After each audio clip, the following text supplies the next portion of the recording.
ధరణి చట్టం ప్లేస్లో భూభారతి చట్టం తీసుకురావడం గల కారణం ఏంటి అసలు? కరోనాకు టీకా కనిపెట్టి సైడ్ ఎఫెక్ట్లు కొన్ని రోగాలు వచ్చినట్టుగా రికార్డుల సమస్యకి పరిష్కారంగా ఏ ధరణి అయితే వచ్చిందో ఈ 76 సమస్యలకు అదనంగా ఇంకో 45 రకాల సమస్యలు సృష్టించారు. 2018లో ధరణి చట్టం అమలులోకి వచ్చిన తర్వాత ఆ రైతుకు తెలియకుండానే ఇంకో రైతుకి మార్పు జరిగి పాస్ పుస్తకాలు వచ్చినాయి. ధరణి వచ్చిన తర్వాత ఒక పలానా 20 రకాల సమస్యలు వచ్చినాయి, వీటికి మరి పరిష్కారం వెతకండి అని ప్రభుత్వాన్ని ఆదేశించింది అప్పుడు హైకోర్టు. ఒక్క మాటలో చెప్పాలంటే భూమి ఉంది కానీ రికార్డులో తప్పులు ఉన్నాయి లేదా రికార్డుకి ఎక్కలేదు అని చెప్పే వాళ్ళే 20 లక్షల పైగా ఉంటారు. ధరణిలో ఉన్న వివరాలే మళ్ళీ భూభారతిలో ఉంటాయా? ధరణిలో ఉన్న రికార్డు భూభారతిలో. ధరణి పార్ట్ బి అంటే ఏంటి? 23 రకాల కారణాలతోటి పార్ట్ బిలో పెట్టారు. పార్ట్ బిలో పెట్టడం వల్ల ధరణి బుక్ రాలేదు. వారసత్వంగా భూమి వస్తే ఎట్లా అంటే పట్టా పొందాలి, ఎట్లా పాస్ పుస్తకం పొందాలి? ధరణి చట్టంలో వెసులుబాటే లేదు, అసలు మార్చే అధికారమే లేదు. కొత్తగా రాబోతున్న గ్రామ పాలన అధికారుల పాత్ర ఎట్లా ఉండబోతుంది? భూములకు సంబంధించి ఏం చేస్తే బాగుంటుందని అడిగితే ఒక 10 అంశాలు చెప్పారు. పహాని మళ్ళీ రాస్తారా? పహాని వస్తుంది, పహాని రాయరు. భూమి క్రయ విక్రయాలు రిజిస్ట్రేషన్ విధానంలో కొత్తగా ఏమైనా మార్పులు తెచ్చారా? ఈ రోజున మీరు తెలంగాణలో వ్యవసాయ భూమి కొనాలనుకుంటే ప్రతి విలేజ్లో ఆ కమతం నెంబర్ కొడితే లొకేషన్ రావాలి.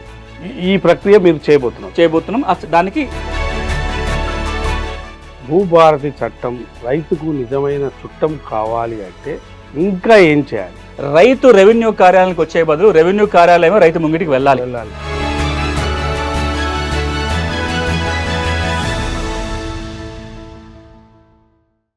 ధరణి చట్టం ప్లేస్లో భూభారతి చట్టాన్ని ప్రభుత్వం తీసుకొచ్చింది. దీనిపైన పూర్తిగా అవగాహన కల్పించేందుకు ఇవాళ ప్రత్యేకంగా ధరణి చట్టం ప్లేస్లో భూభారతి చట్టం తేవడానికి గల కారణాలు ఏంటి, అసలు భూభారతి చట్టాన్ని ఏ విధంగా తయారు చేశారు, రైతులకు ఏ విధంగా ఉపయోగపడుతుంది అనే అంశం పైన ఈ చట్టము రూపొందించిన వారిలో కమిటీ సభ్యులుగా ఉన్న భూమి సునీల్ గారు మనతో ఉన్నారు. అంటే ఆయన ఇంటి పేరు ఏంటో తెలియదు కానీ మొత్తం మీద ఆయన భూమి సునీల్ అనేది మాత్రం ఇవాళ, ఎందుకంటే ఈ భూ చట్టాలపైన పూర్తిగా అవగాహన కల్పిస్తున్నారు కాబట్టి ఆయన పేరే ఇవాళ భూమి సునీల్గా పేరు మారిపోయింది. ఇలా ఈ చట్టం రూపొందించిన వారిలో ఆయన ఒక సభ్యులుగా ఉన్నారు.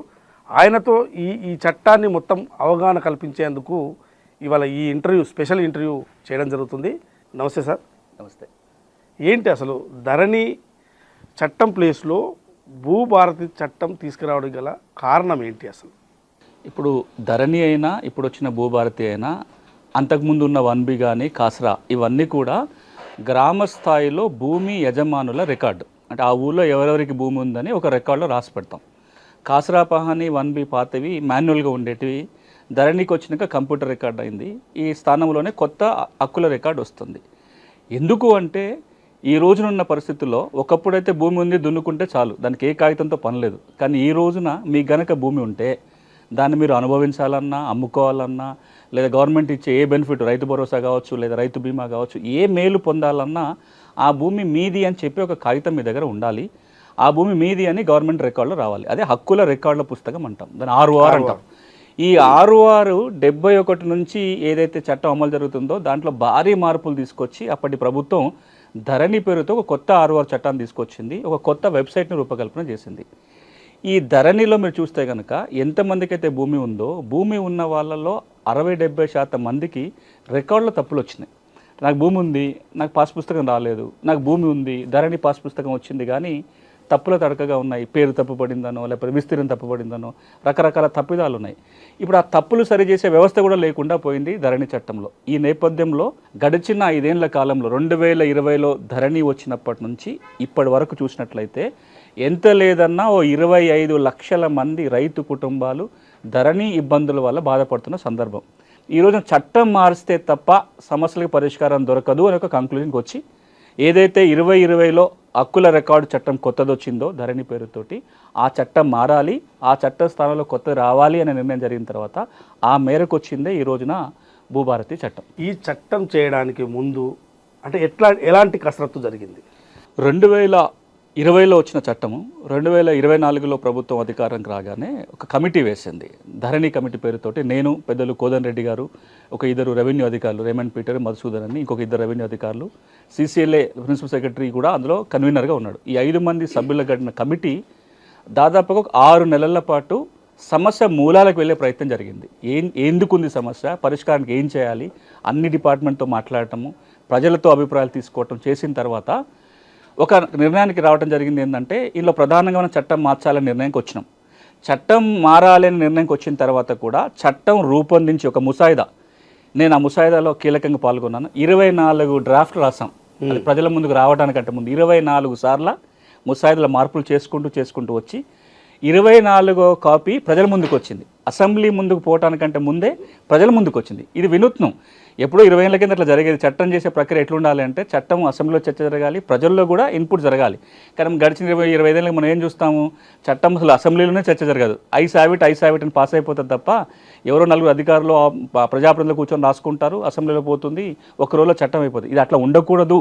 ప్రజలకు తీసుకెళ్ళి ప్రజల అభిప్రాయాల మేరకు చేయాలనే ఉద్దేశంతో ఒక నెల రోజుల పాటు ఈ చట్టాన్ని ప్రజల మధ్యలో ఉంచి వారి అభిప్రాయాలు తీసుకొని ఒక మళ్ళీ కొత్త డ్రాఫ్ట్ తయారు చేశాం. అంటే ప్రజల్లో ఎలాంటి సమస్యలు ఉన్నాయి, రైతులకు ఈ చట్టంలో మనం ఏదైతే పెడుతున్నామో ఈ సెక్షన్స్ బాగానే ఉన్నాయా, ఇంకేమైనా పెట్టాలా, ఇంకే విధంగా సెక్షన్స్ మార్చాలా, వీటన్నిటిని కూడా అభిప్రాయ సేకరణ జరిగింది. చాలామంది ఉత్తరాలు రాశారు, ఈ సెక్షన్ బాగుంది, దీంట్లో ఇది పెడితే బాగుంటుంది, ఈ పలానా సమస్యకు దీంట్లో పరిష్కారం లేదు, మీరు పరిష్కారం సూచించండి అని. వీటి అభిప్రాయాలన్నిటినీ క్రోడీకరించి మళ్ళీ కొత్త ముసాయిదా చేయడం జరిగింది. ఇక మీరు ఇంత మొత్తం ప్రక్రియలో ఎప్పుడు జరగనట్టుగా ముఖ్యమంత్రి గారే దాదాపు 8-9 సమావేశాలు గంటల కొద్ది కూర్చొని సలహాలు సూచనలు ఇవ్వటం. జనరల్గా అధికారానికి రాగానే భూమి అనే అంశాన్ని లాస్ట్లో తీసుకుంటారు. ఎప్పుడో ఇది కొంచెం సెన్సిటివ్గా ఉంటుంది కాబట్టి జనరల్గా పట్టించుకోరు. అలాంటిది ఆయన అధికారంలో వచ్చిన 3వ రోజునే భూమి మీద సమావేశం. అప్పటి నుంచి ముఖ్యమంత్రి కావచ్చు, రెవెన్యూ మంత్రి కావచ్చు, ఈ కసరత్తు అంతా అయిపోయి అప్పుడు అసెంబ్లీకి వచ్చింది. అసెంబ్లీలో చర్చ అయిన తర్వాత, చట్టమైన తర్వాత చాలా చట్టాలు చట్టం వచ్చినాక రూల్స్ రావడానికి సంవత్సరాల తరబడి టైం పడుతుంది. 1971లో 6వ చట్టం కింద రూల్స్ రావడానికి 18 ఏళ్ళు పట్టింది. ధరణి చట్టం అయితే వచ్చింది 2020లో, కానీ రూల్స్ రాలేదు. నిన్న మొన్నటి దాకా ధరణి చట్టం అమలు ఉన్నంత కాలం కూడా చట్టం ఉంది, రూల్స్ లేకుండా చట్టం అమలు అవుతుంది. ఎట్లా అమలు చేయాలనే రూల్స్ ఏమీ లేదు, వాళ్ళ గైడ్లైన్స్ ఏమీ లేకుండానే అమలు జరుగుతుంది. కానీ అసెంబ్లీలో ఒక ప్రకటన ప్రభుత్వం ఏం చేసిందంటే, మేము చట్టం చేయటమే కాదు, చట్టం తెచ్చిన 3 నెలల్లోగా రూల్స్ కూడా రూపొందిస్తామని చెప్పి జనవరిలో చట్టం గవర్నర్ గారు ఆమోదం పొందింది. ఏప్రిల్ 14వ తారీఖున రూల్స్ కూడా రూపొంది చట్టము రూల్స్ ఏప్రిల్ 14వ తారీఖున ప్రభుత్వం అనౌన్స్ చేసింది, అమల్లోకి వచ్చింది.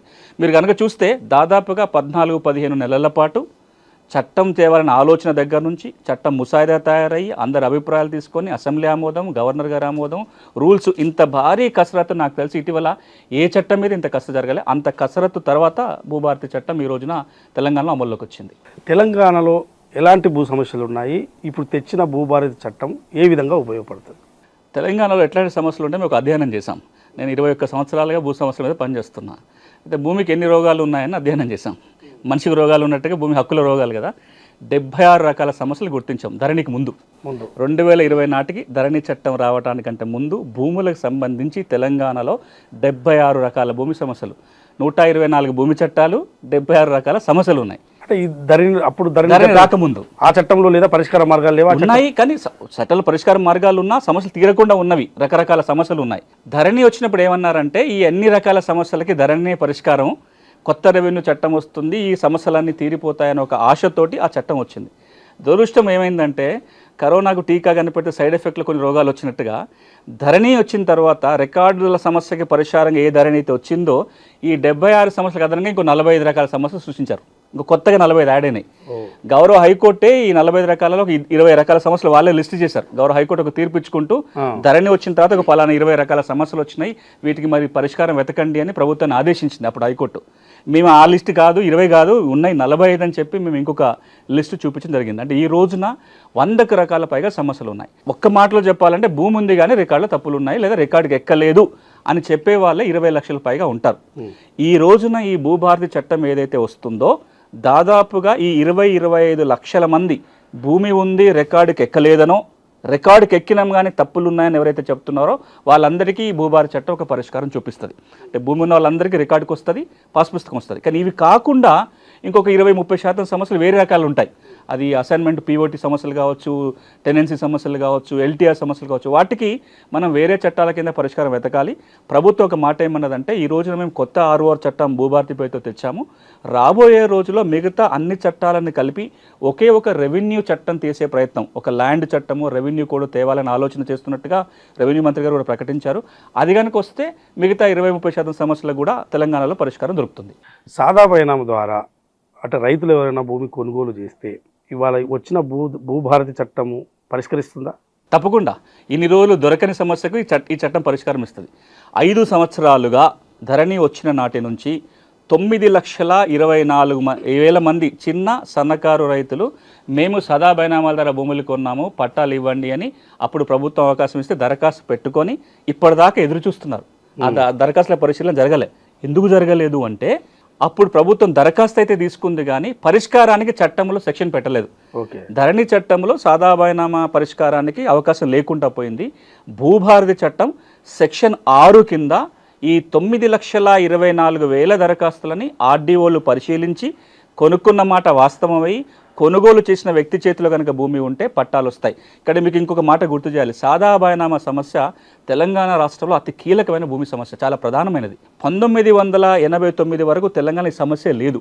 ఎందుకు లేదు అంటే, తెలంగాణలో అప్పటికి అమలు ఉన్న ఆర్ఓఆర్ చట్టం ఏదైతే ఉందో, మనం 48లో చేసుకున్న ఆర్ఓఆర్ చట్ట ప్రకారము తెలంగాణలో ఎవరు ఎట్ల భూమి కొనుక్కున్నా ఊళ్ళో జమాబందీ జరిగినప్పుడు తహసీల్దార్కి పట్టా ఇచ్చే అధికారం ఉండేది. మీరు రిజిస్ట్రేషన్ ద్వారా కొనుక్కున్నారు, ఆ డాక్యుమెంట్ ఆధారంగా పట్టా వచ్చేస్తుంది. నేను నోటి మాట ద్వారా కొనుక్కున్నా, తెల్ల కాగితాల మీద, స్టాంప్ కాగితాల మీద. మీరు అది వింటే ఆశ్చర్యపోతుంటారు. తెలంగాణలో కొన్ని ఎకరాల భూములు అగ్గిపెట్టి వెనకాల, సిగరెట్ పెట్టి వెనకాల దస్తావేజులు రాసుకున్నారు. అవి కోర్టుల సాక్ష్యం. ఈ రోజున నేను స్వయంగా చూసి ఆదిలాబాద్ జిల్లాలో ఆయన భూమి కొన్నాను, నాదని చెప్తున్నాను. మీకు సాక్ష్యం ఏంది అంటే, ఓ సిగరెట్ పెట్టే వెనకాల 16 ఎకరాలు కొన్నట్టుగా 5,000 రూపాయలు కట్టినట్టుగా అది కాగితం ఉంది. ఈ కాగితాలన్నీ కూడా జమాబందీలో చెల్లుబాటు అయ్యేటి, పట్టాలు వచ్చేటి. ఎప్పుడైతే ఉమ్మడి ఆంధ్రప్రదేశ్లో ఆర్ఓఆర్ చట్టం 71లో చేసుకున్నామో, ఆ చట్టం ఏమంటుందంటే, మీరు భూమి కొంటే రిజిస్టర్డ్ దస్తావేజు ఉంటేనే పట్టా ఇవ్వడానికి అవకాశం. అది రూల్ పెట్టగానే తెలంగాణలో పెద్ద ఎత్తున 80వ దశకంలో గొడవ అయింది. ఇట్లా కనుక చేస్తే తెలంగాణ రైతాంగంలో 90% మందికి పట్టాలే రావు అనే ఒక ఒత్తిడి వస్తే 1989లో అప్పుడు ఆర్ఓఆర్ చట్టాన్ని మార్చి కొత్తగా ఒక సెక్షన్ పెట్టారు. అదేంటంటే సెక్షన్ 5A పేరుతోటి. ఇదేం చెప్తుంది, ఎవరన్నా సాదా బైనామాల ద్వారా భూములు కొంటే మీరు తహసీల్దార్కి దరఖాస్తు పెట్టుకోండి, ఆయన ఎంక్వైరీ చేసి పట్టాలు ఇచ్చే అధికారం ఉంది. అట్లా 1989 నుంచి 2014 వరకు పలు దఫాలుగా దరఖాస్తులు తీసుకున్నారు, పట్టాలు ఇచ్చారు. 2016లో కూడా ఒకసారి ఇస్తే కొంతమందికి పట్టాలు వచ్చినాయి. కానీ 2020లో మరొక దఫా దరఖాస్తు తీసుకున్నారు. అవి ఇప్పుడు అపరిష్కృతంగా ఉన్నాయి. భూభారతి చట్టం ఈ అమల్లోకి వచ్చింది కాబట్టి ఇప్పుడు ఒక్క చిన్న మెలకు ఉంది ఇక్కడ దీంట్లో. ఇది వెంటనే పరిష్కారం కావడానికి ఏంటంటే, 2020లో ఎప్పుడైతే ప్రభుత్వం దరఖాస్తు స్వీకరణ చేసిందో దాని మీద హైకోర్టులో ఒక ప్రజా ప్రయోజనాల వాద్యం దాఖలైంది. ఎందుకంటే చట్టమే లేకుండా దరఖాస్తులు తీసుకుంటున్నారంటే హైకోర్టు స్టే ఇచ్చింది. అసలు చట్టం లేదు కదా అని. ఇప్పుడు ప్రభుత్వం స్టే వెకేషన్ కోసం ప్రయత్నం చేస్తుంది. హైకోర్టులో స్టే వెకేట్ కాగానే భూభారతి చట్టం కింద 9,24,000 మంది రైతులకి పరిష్కారం దొరకబోతుంది. అయితే ఇప్పుడు ధరణి చట్టం కిందనే పాస్ పుస్తకాలు వచ్చి ఉన్నాయి. వాటిలో కొంత విస్తీర్ణం తక్కువ పడడం కానీ, సర్వే నెంబర్లు తప్పుపడడం కానీ, అదేవిధంగా ప్రభుత్వ భూమిగా కూడా పడ్డ దాఖలాలు ఉన్నాయి. వీటి అన్నిటికీ ఈ సమస్య పరిష్కారాలకు అన్ని చూపిస్తుందా అసలు ఈ చట్టం? ఇప్పుడు మీరు ప్రభుత్వం తెచ్చిన చట్టం మీరు అడిగేది చాలా కీలకమైన ప్రశ్న. ఎందుకంటే ఈ రోజున తెలంగాణ రైతాంగం ధరణికి సంబంధించిన కీలకమైన సమస్య ఇదే. నా పేరు ఎక్కింది, పాత బుక్ ఉంది, కొత్త బుక్ వచ్చింది. కానీ మీరు అన్నట్టుగా ఓ సర్వే నెంబర్ 4 నెంబర్ల భూమి ఉంటే ఒక నెంబర్ మిస్ అయింది. నాకు 4 ఎకరాలు ఉంటే 3 ఎకరాలే పడింది, 1 ఎకరం మాయమైపోయింది.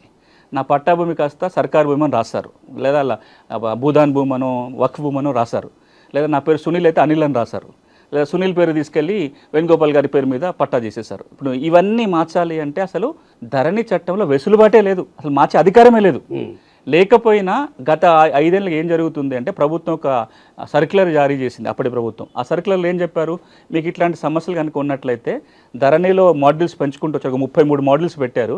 ఈ మాడ్యూల్స్ ద్వారా మీరు దరఖాస్తు పెట్టుకోండి, జిల్లా కలెక్టరో CCLAనో పరిష్కారం చేస్తారని పెట్టుకున్నారు సర్క్యులర్లో. దీని మీద హైకోర్టులో కేసు నడుస్తుంది.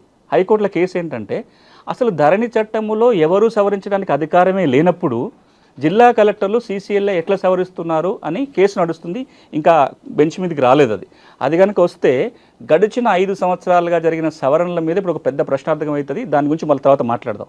కానీ ఇప్పుడు భూభారతి చట్టం ఏమంటుందంటే, సెక్షన్ 4 సబ్సెక్షన్ 5 సెక్షన్ 4 సబ్సెక్షన్ 6 ప్రకారం ఎవరికైనా ఈ విధంగా తప్పొప్పులు ఉన్నట్లయితే దరఖాస్తు పెట్టుకోవాలి. ఆన్లైన్లో దరఖాస్తు పెట్టుకోవచ్చు, లేదా రెవెన్యూ సదస్సులు జరిగినప్పుడు మాన్యువల్గా దరఖాస్తు పెట్టుకుంటే మీ భూమి విలువ 5 లక్షల వరకు ఉంటే ఆర్డీఓ, 5 లక్షలు దాటితే జిల్లా కలెక్టరు ఎంక్వైరీ చేసి ఇది వాస్తవం తేలితే ఒక ఉత్తర్వులు ఇచ్చి రికార్డులో మారుస్తారు. పర్టికులర్గా ఒక అంశము, ఒక రైతు మీద ఉన్న భూమి 2018లో ధరణి అంటే చట్టం ఇది అమలు ధరణి చట్టం అమలులోకి వచ్చిన తర్వాత ఆ రైతుకు తెలియకుండానే ఇంకో రైతు మీదకి మార్పు జరిగి పాస్ పుస్తకాలు వచ్చినాయి.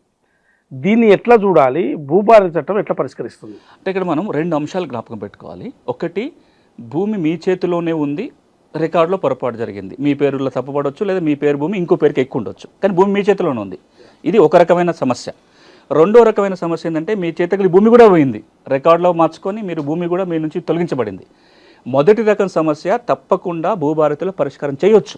భూమి మీ స్వాధీనంలో ఉంది, రికార్డులో పొరపాటు జరిగింది కాబట్టి ఆర్డీఓ కానీ జిల్లా కలెక్టర్ కానీ ఎంక్వైరీ చేసి తప్పు జరిగింది నిర్ధారణ చేసుకొని రికార్డులో పేర్లు తొలగించుకొని నిజమైన భూ యజమాని పేరు నమోదు చేసే అధికారం ఈ రోజున భూభారతి చట్టం ఇస్తుంది. నిన్న మొన్నటి వరకు ఈ సమస్య కూడా కోర్టుకు వెళ్లాల్సిన పని ఉండే, ఇప్పుడు కోర్టుకు వెళ్లాల్సిన పని లేదు. కానీ మీ భూమి స్వాధీనం కూడా పోయిందనుకోండి, పట్టా భూమి స్వాధీనంలో కూడా లేదు, అప్పుడు భూమిని తిరిగి స్వాధీనపరిచే అధికారం రెవెన్యూ యంత్రాంగానికి ఉండదు. రికార్డులు తప్పు జరిగితే కరెక్షన్ చేయగలుగుతారు, కానీ భూమి తిరిగి స్వాధీనం పొందాలి అంటే మళ్ళీ కోర్టు ద్వారా స్వాధీనం పొందాలి. ఒకవేళ ఆ భూమి కనుక అసైన్మెంట్ భూమి అయితే మాత్రం ప్రభుత్వమే తిరిగి స్వాధీనపరుస్తుంది. భూభారతి చట్టంలో అంటే తనకున్న భూమి ఎక్స్టెంట్ కానీ సర్వే నెంబర్లు కానీ ఇవి హైడ్ చేసుకునే అవకాశం ఉందా? గతంలో ధరణిలో ఉంది అని విన్నాము.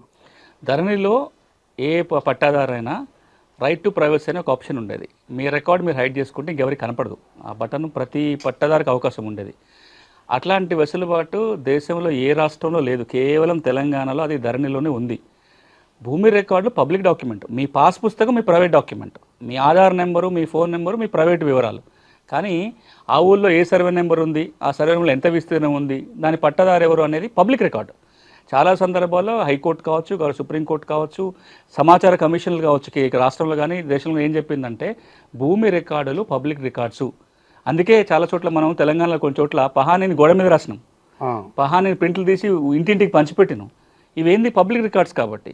ధరణిలో ప్రైవసీ అని పేరుతోటి చాలామంది వాళ్ళ పేర్ల మీద భూములు తెచ్చుకోవటం, తప్పుగా ఎట్లనో అట్లాంటి వాళ్ళు హైడ్ చేసుకోవటం రకరకాలు జరిగినాయి. భూభారతి చట్టంలో గౌరవ ముఖ్యమంత్రి గారు, రెవెన్యూ మంత్రి గారి నిర్ణయం ఏంటంటే ఇప్పుడు రైట్ టు ప్రైవసీ ఆప్షన్ లేదు, ఆ బటన్ నొక్కడానికి అవకాశం లేదు. ఆ ఊళ్ళో ఏ సర్వే నెంబర్ ఉంటే అవి డిస్ప్లే అవుతాయి. మీ ఆధార్ నెంబర్ కనపడదు, మీ ఫోన్ నెంబరు కనపడదు, అవి ప్రైవేట్ వివరాలు కాబట్టి. కానీ ఆ ఊరిలో ఉన్న అన్ని భూములు, అన్ని సర్వే నెంబర్లు, వాటి ఓనర్ ఎవరైన పేరు వరకు ఓపెన్ డాక్యుమెంట్. దీనివల్ల ఏమవుతుందంటే ట్రాన్స్పరెన్సీ వస్తుంది. తర్వాత మిస్యూజ్ చేయడానికి లేదా ఎవరైనా గవర్నమెంట్ ల్యాండో భూదాన్ ల్యాండో మార్చుకొని పట్టా చేయించుకొని దాచుకోవడానికి అవకాశం రాదు. ధరణిలో ఉన్న వివరాలే మళ్ళీ భూభారతిలో ఉంటాయా, లేకుంటే దీన్ని ఎలా మార్పులు చేస్తే ఎలా మార్పులు చేస్తారా? ఇంకా చాలా మందికి ఏమంటున్నారంటే దీంతో క్రిటిసిజం ఏంది, ధరణి రికార్డే మళ్ళీ భూభారతిలో కొనసాగుతుందంట, ఏం మారింది, ధరణి భూభారతిగా కొనసాగుతుంది ఒక అనుమానం, అపోహలో ఉన్నారు. ఇది తప్పు. మీరు కనుక సెక్షన్ 4ను చూస్తే, భూభారతి చట్టం సెక్షన్ 4లో మీరు అడిగిన దానికి స్పష్టంగా సమాధానం ఉంటుంది. ఏమంటుంది చట్టం అంటే ధరణిలో ఉన్న రికార్డు భూభారతిలో తాత్కాలికంగానే కొనసాగుతుంది. ఏమవుతుందో తాత్కాలికంగా తర్వాత ఏమవుతుందంటే ఒక 4 ఆప్షన్స్ పెట్టుండే దాంట్లో. ఒకటి, దీర్ఘకాలికంగా తెలంగాణ రాష్ట్ర ప్రభుత్వం భూముల రీసర్వే చేసి ఆ రీసర్వే ఆధారంగా కొత్త హక్కుల రికార్డు తయారవుతుంది. ఇది నెంబర్ 1. అది జరగడానికి చాలా టైం పడుతుంది కాబట్టి ఈ లోపల ప్రభుత్వం ఏమంటుందంటే మేమే ఒక స్పెషల్ డ్రైవ్ నిర్వహించి రికార్డులో తప్పొప్పులను సవరిస్తాము అనేది రెండో మాట. ఆ స్పెషల్ డ్రైవ్ కిందనే ఈ రోజున రాబోయే రోజుల్లో రెవెన్యూ సదస్సులు జరగబోతున్నాయి, రికార్డు సవరణ చేస్తారు. ఇక మూడోది, ఎవరైనా ఆ రికార్డులో తప్పొప్పులు ఉన్నాయని గుర్తించినట్లయితే వాటి మీద దరఖాస్తు పెడితే రికార్డు ప్యూరిఫికేషన్ జరుగుతుంది. 4వ ప్రక్రియ, మొత్తంగా కొత్త రికార్డు తయారు చేసే అధికారం కూడా ప్రభుత్వానికి ఈ రోజున భూభారతి చట్టం ఇస్తుంది. ఈ 4 వెసులుబాట్లు ఇంతకుముందు ధరణిలో లేవు. అంటే ఇప్పుడు ఏమవుతుందంటే మెల్లమెల్లగా ఒక 6 నెలల నుంచి సంవత్సర కాలంలో పూర్తి రికార్డు ప్రక్షాళన జరుగుతుంది. మీరు ఒక మాట అడగొచ్చు, మొత్తం రికార్డు ప్రక్షాళన చేసినాకనే భూభారతి తేవచ్చు కదా, కొందరు అంటున్నారు అన్నమాట. కానీ మీరు ఏ చట్ట ప్రకారం ప్రక్షాళన చేస్తారు? ఈ రోజు ధరణి తప్పులు ఉన్నాయి, ఏ చట్ట నియమం ప్రకారం దాన్ని సవరిస్తారు? దానికి ఒక చట్టం ఉండాలి కదా. ఇప్పుడు భూభారతి అందుకే చట్టం చేసింది. చట్టం చేసి ఈ తప్పులను సవరించే అధికారం మనం రెవెన్యూ యంత్రాంగానికి ఇచ్చాం. మరి ఇంకో మాట అడగొచ్చు, కొత్త చట్టం చేసుకున్నాక ఒక 4 నెలలో 3 నెలల్లో మొత్తం అన్నీ ఆపేసి ప్రక్రియ చేయొచ్చు కదా అని. అట్లా జరిగింది పోయినసారి 2020లో ధరణి వచ్చినప్పుడు మీకు జ్ఞాపకం ఉంటుంది. ఓ 4 నెలలు 6 నెలల పాటు రిజిస్ట్రేషన్లు ఆగిపోయినాయి, రెవెన్యూ కోర్టులు ఆగిపోయినాయి, మ్యూటేషన్లు ఆగిపోయినాయి. దానివల్ల జనం చాలా ఇబ్బంది పడ్డారు. ఈరోజు మళ్ళీ అలాంటి ఇబ్బందులు రావద్దని దీన్ని తాత్కాలికంగా కొనసాగిస్తూ కొత్త రికార్డు తేబోతున్నాము. 1 సంవత్సర కాలంలో పూర్తి కొత్త రికార్డు వస్తుంది. ధరణి వెబ్ పోర్టల్ స్థానంలో భూభారతి పోర్టల్ వచ్చిందా, లేకుంటే వస్తే దాంట్లో ఎలాంటి మార్పులు జరిగాయి? ఇప్పుడు ధరణి స్థానంలో భూభారతి పోర్టల్ వచ్చింది. కానీ మీరు ఏదైతే ఈ రోజున భూభారతి పోర్టల్ చూస్తారో పాత దాన్ని పూర్తిగా మార్పు చేర్పులతో వచ్చిన రికార్డు. అంటే మోడల్స్ మారిపోయినాయి, దాని సాఫ్ట్వేర్లో మార్పులు, దాంట్లో తప్పులన్నీ సవరిస్తూ అంటే ఒక రినోవేటెడ్ పోర్టల్ మనకు కనపడుతుంది. ఉన్న ఇల్లునే కొంత రిపేర్ చేసుకొని దాన్ని కొనసాగిస్తున్నాము. ప్రభుత్వం ఇంకో నిర్ణయం ఏం తీసుకుందంటే ఇందులో చాలా లోపాలు ఉన్నాయి కాబట్టి ఒక 6 నెలల నుంచి సంవత్సర కాలంలోగా పూర్తి కొత్త వెబ్సైట్ నిర్మాణం చేయడానికి కోసం నిర్ణయం తీసుకుంది. బడ్జెట్ కేటాయింపు అయిపోయింది, ఆ ప్రక్రియ మొదలైంది. అంటే ఇంకొక 6 నెలలు సంవత్సర కాలంలో పూర్తి కొత్త వెబ్సైట్ వస్తుంది. ఆ లోపల మనం దీన్ని కొనసాగిస్తున్నాము పూర్తి మార్పులతోటి. ఆ కంపారిజన్ చూసినట్లయితే ధరణిలో ఏవేవైతే లోపాలు ఉన్నాయో సాధ్యమైనంత వరకు దాన్ని ఎన్ఐసి రెక్టిఫై చేసింది. నిన్న మొన్నటి వరకు ధరణి వెబ్ పోర్టల్ అనేది ఒక ప్రైవేట్ కంపెనీ చేతిలో ఉండేది. దాని మీద పెద్ద క్రిటిసిజం వచ్చింది. అది ఫారిన్ కంపెనీ, రికార్డులకు భద్రత లేదు. ఇప్పుడు కేంద్ర ప్రభుత్వం సంబంధించిన నేషనల్ ఇన్ఫర్మేటిక్స్ సెంటర్ ఎన్ఐసి చేతికి రికార్డు వెబ్సైట్ వచ్చేసింది. ఇప్పుడు ఎన్ఐసి వాళ్ళే ఈ మార్పులన్నీ చేశారు. ఇంకా అవసరం కొద్దీ మార్చుకుంటూ పోతున్నారు. ఒక 6 నెలల్లో పూర్తి కొత్త వెబ్సైట్ అందుబాటులోకి వస్తుంది. ప్రధానంగా రాష్ట్రంలో విన్నది ఏంటి అంటే ధరణి చట్టం వచ్చిన తర్వాత నిషేధిత జాబితా అనేది పెద్ద సమస్యగా ఉన్నది. ఇది పట్టా భూములు కూడా నిషేధిత జాబితాలో పడ్డ దాఖలాలు చాలా ఉన్నాయి. సో దానికి ఎట్లాంటి పరిష్కార మార్గం చూపుతుంది భూభారతి చట్టం? ఒక్కసారి మీరు ఆ సమస్య మూలానికి పోతే సమస్య పరిష్కారం గురించి మాట్లాడతాను. ఇది 2007 నుంచి వచ్చిన సమస్య. 2007లో మనము రిజిస్ట్రేషన్ చట్టంలో ఒక సవరణ చేసుకొని సెక్షన్ 22A కొత్తగా చేర్చాం రిజిస్ట్రేషన్ యాక్ట్లో. ఇది ఎందుకు పెట్టామంటే అప్పుడు కోనేరు రంగారావు ల్యాండ్ కమిటీ సిఫార్సు మేరకు పెట్టాల్సి వచ్చింది. ఎందుకు అంటే ఏ భూమిని అయితే అమ్మకూడదో ఆ భూముల రిజిస్ట్రేషన్ కూడా జరుగుతున్నాయి. ప్రభుత్వ భూమి, అసైన్మెంట్ భూమి, సీలింగు, ఎండోన్మెంటు, వక్ఫ్ ఇవన్నీ అమ్మకాలు కొనుగోలు జరగకూడదు. కానీ రిజిస్ట్రేషన్ జరుగుతున్నాయి. ఎందుకు అంటే సబ్ రిజిస్ట్రార్కి రిజిస్ట్రేషన్ తిరస్కరించే అధికారం లేదు. సబ్ రిజిస్ట్రార్ అనేవాడు డాక్యుమెంట్ రిజిస్టర్ చేస్తున్నాడు కానీ టైటిల్ రిజిస్ట్రేషన్ చేయట్లా. మరి ఈయన తిరస్కరించే అధికారం కల్పించడం కోసం ఈ సెక్షన్ 22 ఏమంటుందంటే ఏ భూములనైతే రిజిస్ట్రేషన్ చేసుకోకూడదో ఆ జాబితాని జిల్లా కలెక్టరు సబ్ రిజిస్టర్కి పంపాలి అని మీరు చెప్పారు. అట్లా 2007 నుంచి ఆ జాబితా తయారు చేసి సబ్ రిజిస్టర్లకు పంపారు. ఇవి నేను చెప్పిన కేటగిరీ భూములు మాత్రమే ఆ లిస్టులో ఉంటే మనం అందరం సంతోషపడాలి. కానీ ఆ జాబితా తయారయ్యేటప్పుడు చాలా చోట్ల రకరకాల కారణాల వల్ల పట్టా భూములు కూడా కలిసిపోయినాయి. దాంట్లో ఓ సర్వే నెంబర్లో 4 ఎకరాలు ఉంది, ఎకరం వక్ఫ్ భూమి ఉంది, 3 ఎకరాలు పట్టా భూమి ఉంది. మొత్తం నెంబరు నిషేధ జాబితాలో పెట్టారు. ఓ సర్వే నెంబర్లో 4 ఎకరాల గవర్నమెంట్ ల్యాండ్ ఉంది, ఇంకో 6 ఎకరం పట్టా ల్యాండ్ ఉంది. మొత్తం లిస్టులో పోయింది. అంటే 50 ఎకరాలు ఉంటే 50 ఎకరాలు పోయింది. అంటే ఏదో ఒక కారణంతో పట్టా భూమి కూడా ఈ రోజున నిషేధ జాబితాలో చేరింది. నిషేధ జాబితాలో ఉండి పెళ్లికో వైద్యానికో విద్య కోసమో ఆ భూమి అమ్ముకుందామని తీరాపోతే రిజిస్ట్రేషన్ జరగట్లా. సామాన్యుడు చాలా ఇబ్బంది పడుతున్నాడు. దాన్ని తొలగించాలంటే ఏ చట్టం కింద తొలగించాలి? రిజిస్ట్రేషన్ చట్టం కింద జిల్లా కలెక్టర్కి కానీ వక్ఫ్ ట్రిబ్యునల్కి ఎండోన్మెంట్ ట్రిబ్యునల్కి మాత్రమే అధికారాలు ఉన్నాయి కాబట్టి ఏం చేయడానికి అవకాశం లేదు. ఈ రోజున ఆ జాబితా మాత్రం మీకు భూభారతి వెబ్సైట్లో ఉంటుంది తప్ప ఆ జాబితా సవరణ జరగాలంటే మాత్రం రిజిస్ట్రేషన్ చట్టం కింద జరగాలి, భూభారతి చట్టం కింద కాదు. కానీ ప్రభుత్వం ఏమంటుందంటే రెవెన్యూ సదస్సులు జరిగినప్పుడు ఈ నిషేధ జాబితాలో సమస్యలు ఉంటే కూడా దరఖాస్తు పెట్టుకోవచ్చు, వాటి పరిష్కారం కూడా చేస్తామని ప్రభుత్వం చెప్తుంది. కాబట్టి అది భూభారతి చట్టం పరిధిలో రాకపోయినా పరిష్కారం దొరికే అవకాశం అయితే ఈ రెవెన్యూ సదస్సులో ఉంటుంది. ఇప్పుడు పాత చట్టం కింద వచ్చిన ధరణి చట్టం కింద వచ్చిన పాస్ పుస్తకాలు చెల్తాయా? మళ్ళీ ఇప్పుడు భూభారతి చట్టం కింద మళ్ళీ అప్లై చేసుకోవాలి? ఏదో ఒక కన్ఫ్యూజన్ అయితే కొంతమంది క్రియేట్ చేసే ప్రయత్నం చేస్తున్నారు. ధరణి పుస్తకాలలో ఉన్న వాళ్ళందరూ మళ్ళీ పోయి భూభారతి పుస్తకానికి దరఖాస్తు పెట్టుకోవాలని అవసరం లేదు.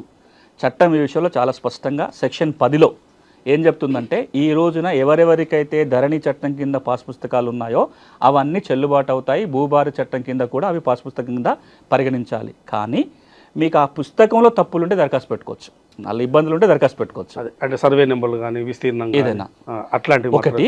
రెండోది, ఇప్పుడు భూభారతికి ఒక కొత్త అవకాశం ప్రతి రైతుకి ఇస్తుంది. ఈ రోజున ధరణి పాస్ పుస్తకాలు ఉన్న ప్రతి భూ యజమాని కూడా ఒక అమోఘమైన అవకాశం భూభారతి ఏమిస్తుందంటే మీ పుస్తకంలో మీ భూమి పట్టాన్ని ప్రింట్ చేయించుకోవచ్చు. ఇప్పటిదాకా లేదు ఎక్కడ. మీ భూభారతి అంటే ధరణి పాస్ పుస్తకాలు ఏముంటుంది? యజమాని వివరాలు, సర్వే నెంబరు, విస్తీర్ణము ఎట్లొచ్చిందని ఉంటుంది తప్ప ఆ ల్యాండ్ పటం ఉండదు, దాంట్లో సర్వే మ్యాప్ ఉండదు. ఇప్పుడు సెక్షన్ 10 భూభారతి చట్టం ఏమంటుందంటే మీ పుస్తకంలో మీ భూమి పటం తెచ్చుకోవచ్చు. ఎట్లా తెచ్చుకోవచ్చు అంటే ప్రభుత్వం ఒక 6,000 మంది లైసెన్స్ సర్వేలను రిక్రూట్ చేస్తుంది. ఆల్రెడీ నోటిఫికేషన్ వచ్చింది కొత్తగా. ఆల్రెడీ 1,500 మంది ఉన్నారు. అంటే ఒక 7,500 మంది లైసెన్స్ సర్వేయర్లు రాబోయే 6 నెలల్లో అందుబాటులోకి వస్తారు. మీరు వాళ్ళకి దరఖాస్తు పెట్టుకొని ప్రీమియం ఉంటుంది, 500 రూపాయలు 1000 రూపాయల ఫీజు ఉంటుంది. అది కడితే లైసెన్స్ సర్వేయర్ వచ్చి మీ భూమి కొలుస్తాడు, ఒక పటం తయారు చేస్తాడు. ఈ పటం తీసుకొని మీరు తహసీల్దార్కి దరఖాస్తు పెట్టుకుంటే, మండల్ సర్వేయర్ తోటి వ్యాలిడేట్ చేయించుకుంటే మీ పాస్ పుస్తకంలో మీ భూమి పటం రాబోతుంది. అది ఒక అవకాశం ఇప్పుడు భూభారతి చట్టం ద్వారా వస్తుంది. పహాని మళ్ళీ రాస్తారా? రాస్తే ఈ రికార్డు ఎవరు రాస్తారు, ఎలా నిర్వహిస్తారు? పహాని వస్తుంది, పహాని రాయరు. ఇది కూడా రెండు కొంచెం తేడాలు ఉన్నాయి.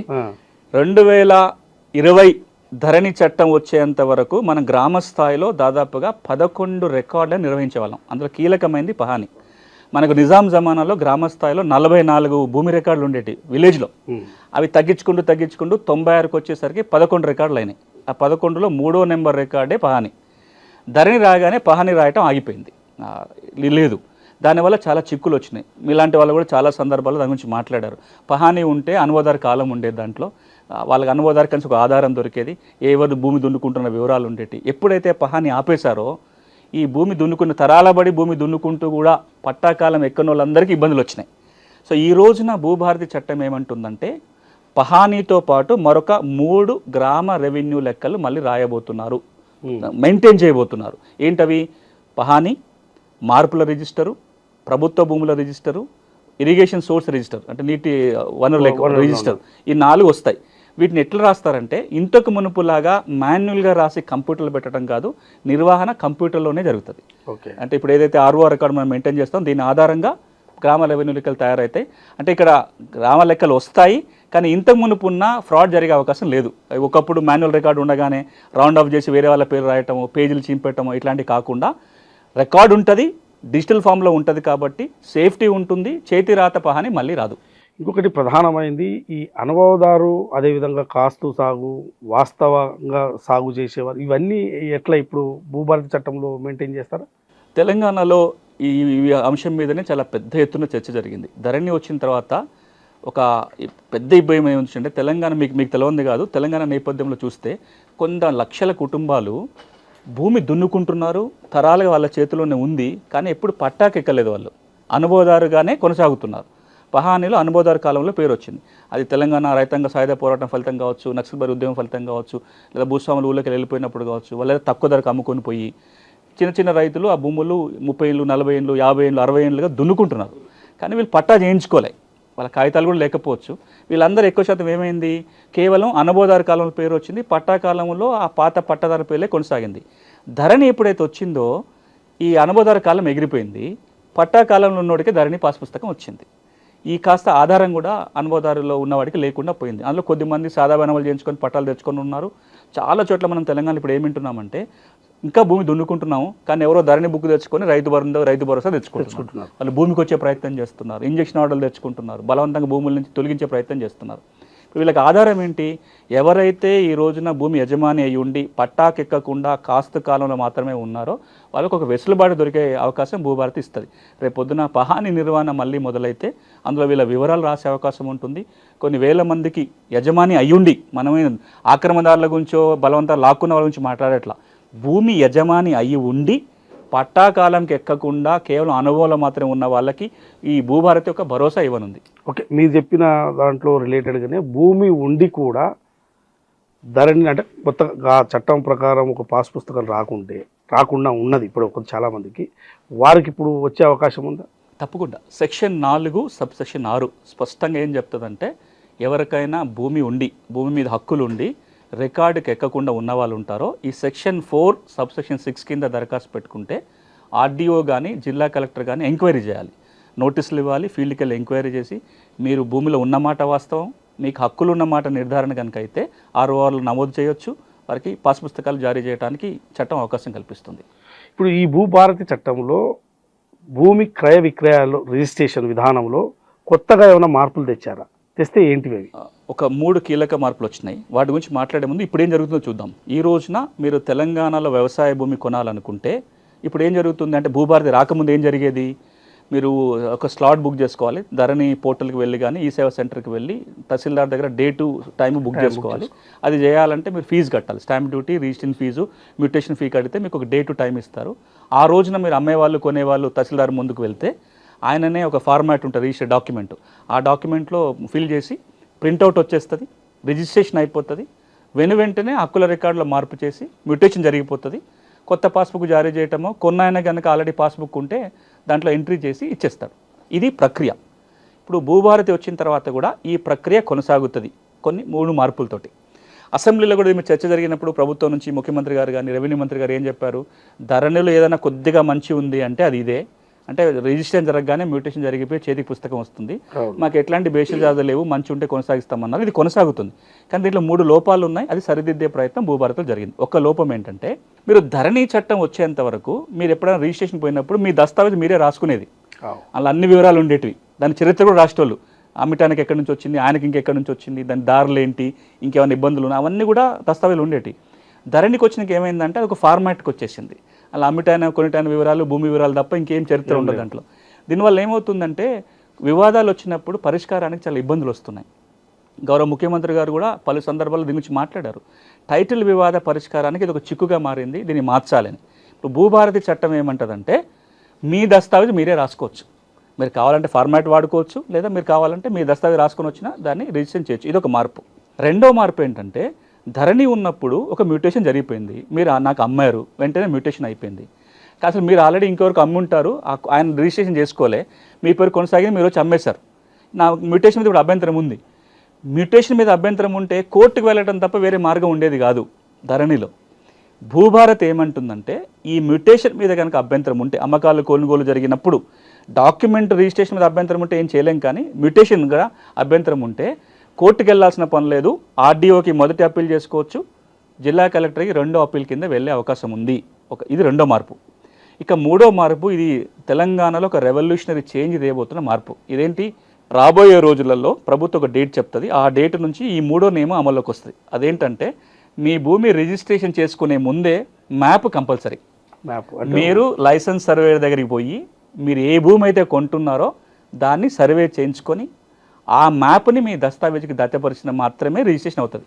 దీని మీద చాలామందికి అనుమానాలు వస్తున్నాయి. అంటే మ్యాప్ ఎట్లా తయారు చేస్తారు, ఎవరు చేస్తారు, దాని మీద మాట్లాడుకోవాలి. బట్ ఈ మ్యాప్ రావటం వల్ల ఏమవుతుందంటే, ఒక 5 ఏళ్ళ 10 ఏళ్లలో తెలంగాణలో గ్రామాల్లో సగం పైగా భూమి కొత్తగా సర్వే అయిపోతుంది. దీన్ని మనం ఇంక్రిమెంటల్ సర్వే అంటాం. అంటే ఎప్పుడెప్పుడు లావాదేవీ జరిగితే ఆ భూమికి సర్వే అయిపోతుంది. దానివల్ల మన రీసర్వే సమస్య నుంచి బయటపడడానికి ఉంటుంది. ఇది మనం కొత్తగా చేయటం కాదు. కర్ణాటక రాష్ట్రంలో గడిచిన 16 సంవత్సరాలుగా ఈ మోడల్ అమలు జరుగుతుంది. మంచి ఫలితాలు వచ్చినాయి. నేను కర్ణాటక విజిట్కి పోయినప్పుడు, నేను కోదండరెడ్డి గారు అక్కడ ఉన్న ఇష్యూస్ను అర్థం చేసుకోవడానికి పోయినప్పుడు, రెవెన్యూ మంత్రి గారు ఒక మాట అన్నారు. అక్కడ రెవెన్యూ మంత్రి గారు, నేను వారిని అడిగా, కర్ణాటక రాష్ట్రము కంప్యూటరీకరణ చాలా ముందు మొదలుపెట్టిన వాళ్ళు. 2004 నుంచి కంప్యూటరీకరణ జరుగుతుంది. కర్ణాటక రాష్ట్రంలో భూ రికార్డులు ఇంత బాగా ఉండటానికి ప్రధాన కారణం ఏంటి అని అడిగితే ఆయన ఒక మాట అన్నాడు. ఎవరు చేశారో ఎందుకు చేశారో తెలియదు. ఒక 16 ఏళ్ల కింద అప్పుడున్న అధికారి కావచ్చు, మంత్రి కావచ్చు, ఈ రిజిస్ట్రేషన్కి ముందు, మ్యూటేషన్కి ముందు మ్యాప్ కంపల్సరీ ఒక రూల్ పెట్టారు. దానివల్ల కర్ణాటకలో రికార్డ్ అంతా సెటరేట్ అయింది అని చెప్పారు. ఈ విషయం మన దగ్గర అధికారులతో చర్చిస్తే చాలామంది అధికారులు చెప్పిన మాట, అవును మనం ఎప్పుడో చేసి ఉండాల్సింది, కనీసం ఇప్పుడైనా ఆ రూల్ కనుక పెడితే ఇంకో 5 ఏళ్లలో 10 ఏళ్లలో మన రికార్డు చాలా వరకు ప్యూరిఫై అయిపోతుంది. అందరు దీన్ని ఆమోదించిండ్రు. ఆ రూల్ ఈ భూభారతిలో రాబోతుంది. క్రయ విక్రయాల వల్ల అంతా సర్వే జరుగుతుంది. ఇప్పుడు మీరు ఇళ్ల స్థలాలు కొనుక్కున్నప్పుడు దస్తావేజ్ లాస్ట్ పేజీలో ఒక రఫ్ మ్యాప్ ఉంటుంది. అది రఫ్ వేసుకున్న మ్యాప్. ఇదే మనం ఒక లైసెన్స్ సర్వేర్ పోయి జీపీఎస్ ఉంటుంది కాబట్టి లాంగిట్యూడ్, లాటిట్యూడ్స్, అక్షాంశాలు, రేఖాంశాలు ఫిక్స్ చేసి కనుక మ్యాప్ తయారు చేస్తే గెట్టు తగాదాలు, ఏది కొనం ఏది కొనం, డబుల్ రిజిస్ట్రేషన్స్, ఇవన్నీ కూడా మనం నిరోధించడానికి ఈ నియమం ఉపయోగపడుతుంది. ధరణి పార్ట్ బి సమస్యలు, అసలు చాలా సమస్యలు ఉన్నాయి. అసలు ధరణి పార్ట్ బి అంటే ఏంటి, ఈ సమస్యలకు ఈ భూభారతి చట్టం పరిష్కారం చూపుతుందా? పరీక్ష రాసేటప్పుడు గొట్టు ప్రశ్నలు ఉన్నాయి, తర్వాత రాస్తాను పక్కన పెట్టుకుని పార్ట్ బి ఈజీగా ఉన్నాయి, రాసేసినాం. గొట్టుకున్నాయి తర్వాత రాద్దామని కనీసం పరీక్ష టైం అయిపోయినప్పుడు అని రాయాలి కదా. కానీ ఇది పార్ట్ బి ఏంటంటే పరీక్ష టైం అయిపోయినా కూడా రాయటం మానేసినాయి. భూ రికార్డుల ప్రక్షాళన జరిగినప్పుడు 2017లో అన్ని క్లియర్గా ఉన్నాయన్నింటినీ ముందు రికార్డుకి ఎక్కిచ్చేశారు. 2017 LRUP ఏవైతే చిన్న చిన్న సమస్యలు ఉన్నాయనో, లేదా కొద్దిగా వెరిఫికేషన్ చేయాలనో, లేదా ఒక పలానా కాగితం లేదనో, ఈ తర్వాత చూద్దాని పక్కన పెట్టారు. ఇవి మళ్ళీ ఎక్కియొచ్చులే తర్వాత అని. అట్లా ఎక్కేయకుండా మిగిలిపోయినాయే పార్ట్ బి. తెలంగాణలో పార్ట్ బిలో 18 లక్షల ఎకరాల భూమి ఉంది. ఎందుకు పెట్టారు పార్ట్ బిలో అని మేము అంకెలు అడిగాం ధరణి కమిటీలో ఉన్నప్పుడు. 23 రకాల కారణాలతోటి పార్ట్ బిలో పెట్టారు. ఎట్లాంటి కొన్ని చిన్న కారణాలు అంటే మీరు ఆధార్ నెంబర్ ఇవ్వలేదని పార్ట్ బిలో పెట్టారు, ఆధార్ నెంబర్ మ్యాచ్ కావట్లేదని పార్ట్ బిలో పెట్టారు, కేసు ఉంటే పార్ట్ బిలో పెట్టారు, అట్లా రకరకాలుగా. ఇప్పుడు ఈ 18 లక్షల ఎకరాలు ఏమవుతుంది అంటే అంతకుముందు వాళ్ళకి పాస్బుక్ ఉండి ఉంటుంది 71 చట్టం కింద. ఓకే, పార్ట్ బిలో పెట్టడం వల్ల ధరణి బుక్ రాలేదు. ఎంతమంది ఉన్నారో ఒకసారి మీరు అంకెలలో చూస్తే, నిన్న మొన్న ప్రభుత్వం ఏర్పడిన తర్వాత మేము ఆచారంలో పైలట్ చేస్తే 10 గ్రామాలలోనే 2000 మందికి సమస్య ఉంటే 350 మంది పార్ట్ బి వాళ్ళే, అంటే పాత బుక్ ఉంది, కొత్త బుక్ రాలేదు. గత నెల ప్రభుత్వం ఈ 4 మండలాల్లో పైలట్ నిర్వహించి రెవెన్యూ సదస్సులు పెట్టి దరఖాస్తులు తీసుకుంటే దాదాపు 12,000 దరఖాస్తులు వచ్చినాయి. 3,500 మంది పార్ట్ బి, అంటే పాత పాస్బుక్ ఉంది, కొత్తది రాని వాళ్ళు. అంటే అంతమందికి పాత బుక్ ఉండి కొత్తది ఎందుకు రాలేదు అంటే పార్ట్ బిలో ఉన్నారు. ఇప్పుడు భూభారతి చట్టం ఏమంటుందంటే పార్ట్ బిలకు కూడా సెక్షన్ 4 కింద దరఖాస్తు పెట్టవచ్చు, ఆర్డీఓ కానీ కలెక్టర్ కానీ పరిష్కారం చేసి పాస్బుక్లు ఇవ్వచ్చు. ఓకే, భూభారతి చట్టం ద్వారా అంటే కొనుగోలు చేసిన భూమికి మ్యూటేషన్ ఏ విధంగా చేస్తారు, దాని ప్రక్రియ ఎట్లా జరుగుతుంది? అంటే ఇప్పుడు మనం ఇంతకుముందు మాట్లాడింది కొనుగోలుకు సంబంధించింది. ఆటోమేటిక్ ఇంతకుముందు జరిగింది రిజిస్ట్రేషన్ కాగానే మ్యూటేషన్ అయిపోతుంది. నేను ఇంతకుముందు మార్పు పాస్ పుస్తకం వచ్చే టైం ఎంత, డ్యూరేషన్, ఇదంతా ఉంటుంది కదా. ఇప్పుడు మళ్ళీ 3 రకాలుగా ఉంటాయి మ్యూటేషన్స్. ఇప్పుడు మనం ఏమంటున్నాం అంటే భూభారతి చట్టము ధరణి చట్టానికి ఒక ప్రధాన వ్యత్యాసం చూస్తే, భూమి హక్కు ఏ విధంగా వచ్చినా రికార్డుకి ఎక్కించే బాధ్యత ప్రభుత్వం మీద ఉంటుంది. అది నేను కొనుగోలు చేస్తే రావచ్చు, వారసత్వంగా రావచ్చు, కోర్టు డిగ్రీ రావచ్చు, ఏదైనా రకరకాల 30/18 13B రకరకాల మార్గాల్లో రావచ్చు. 1971 6వ చట్టం ఏముండేదంటే మీకు ఏ విధంగా భూమి మీద హక్కు సంక్రమించినా రికార్డుకి ఎక్కించే బాధ్యత తహసీల్దార్ మీద ఉండేది, రికార్డుకి ఎక్కేది, పాస్బుక్ వచ్చేది. ధరణికి వచ్చేసరికి కేవలం 3-4 వాటినే గుర్తించారు: కొనుగోలు, వారసత్వం, కోర్టు డిగ్రీనే. కానీ భూభారతి ఏమంటుందంటే ఒక వ్యక్తికి 18 రకాలుగా భూమి రావచ్చు అని లిస్ట్ చేసి, ఈ 18 రకాలుగా భూమి వస్తే ఏ విధంగా రికార్డుకి ఎక్కించాలి, ఏ విధంగా పాస్బుక్ ఇవ్వాలి అనేది 3 సెక్షన్లో విడగొట్టి పెట్టడం జరిగింది. Section 5, section 7, section 8. మనం ఇంతకుముందు మాట్లాడుకున్నది సెక్షన్ 5. కొనుగోలు ద్వారా కనుక భూమి వస్తే ఎట్లా మ్యూటేషన్ జరుగుతుందని మనం ఇంతకుముందు మాట్లాడాం. ఇక మిగతా అంశాలన్నీ కూడా సెక్షన్ 7లో, సెక్షన్ 8లో ఉంటాయి. సెక్షన్ 7 అనేది వారసత్వంగా వస్తే ఏం చేయాలనేది దాంట్లో చెప్తాను జరుగుతుంది. సెక్షన్ 8 అనేది ఇతర పద్ధతుల్లో భూమి వస్తే మ్యూటేషన్ ఎట్లా అనేది దాంట్లో ఉంటుంది. కొనుగోలు చేసినప్పుడు మాత్రం వెంటనే జరిగిపోతుంది. రిజిస్ట్రేషన్ జరగగానే మ్యూటేషన్ జరిగిపోతే టైం గ్యాప్ ఏదీ లేదు. మీ డాక్యుమెంట్ దస్తావేజు రిజిస్ట్రేషన్ అయిపోతుంది, వెంటనే మ్యూటేషన్ అయ్యి మీ చేతికి పాస్బుక్ వస్తుంది. వారసత్వంగా భూమి వస్తే ఆ భూమిని ఎట్లా అంటే పట్టా పొందాలి, ఎట్లా పాస్ పుస్తకం పొందాలి? ఇది కూడా ధరణి చాలా సమస్యలు సృష్టించింది. మీకు వారసత్వంగా భూమి వస్తే అంటే పట్టదారు చనిపోతే భూమి రావచ్చు, లేదా పట్టదారు వీలునామా రాసిపోతే వీలునామా ద్వారా భూమి రావాలి. ఇట్లా ఏ పద్ధతిలో వచ్చినా ధరణి చట్టం ఏమంటుండేనంటే వారసులు ఒక స్టేట్మెంట్, జాయింట్ స్టేట్మెంట్ రాసుకొని ఎకరానికి 2,500 మ్యూటేషన్ ఫీ కడితే డేటు టైం వస్తుంది. ఆ రోజున తహసీల్దార్ దగ్గరికి పోతే తహసీల్దారు మ్యూటేషన్ చేసేస్తాడు రికార్డు చూసుకొని. విచారణ చేసే అధికారం తహసీల్దార్కి లేదు.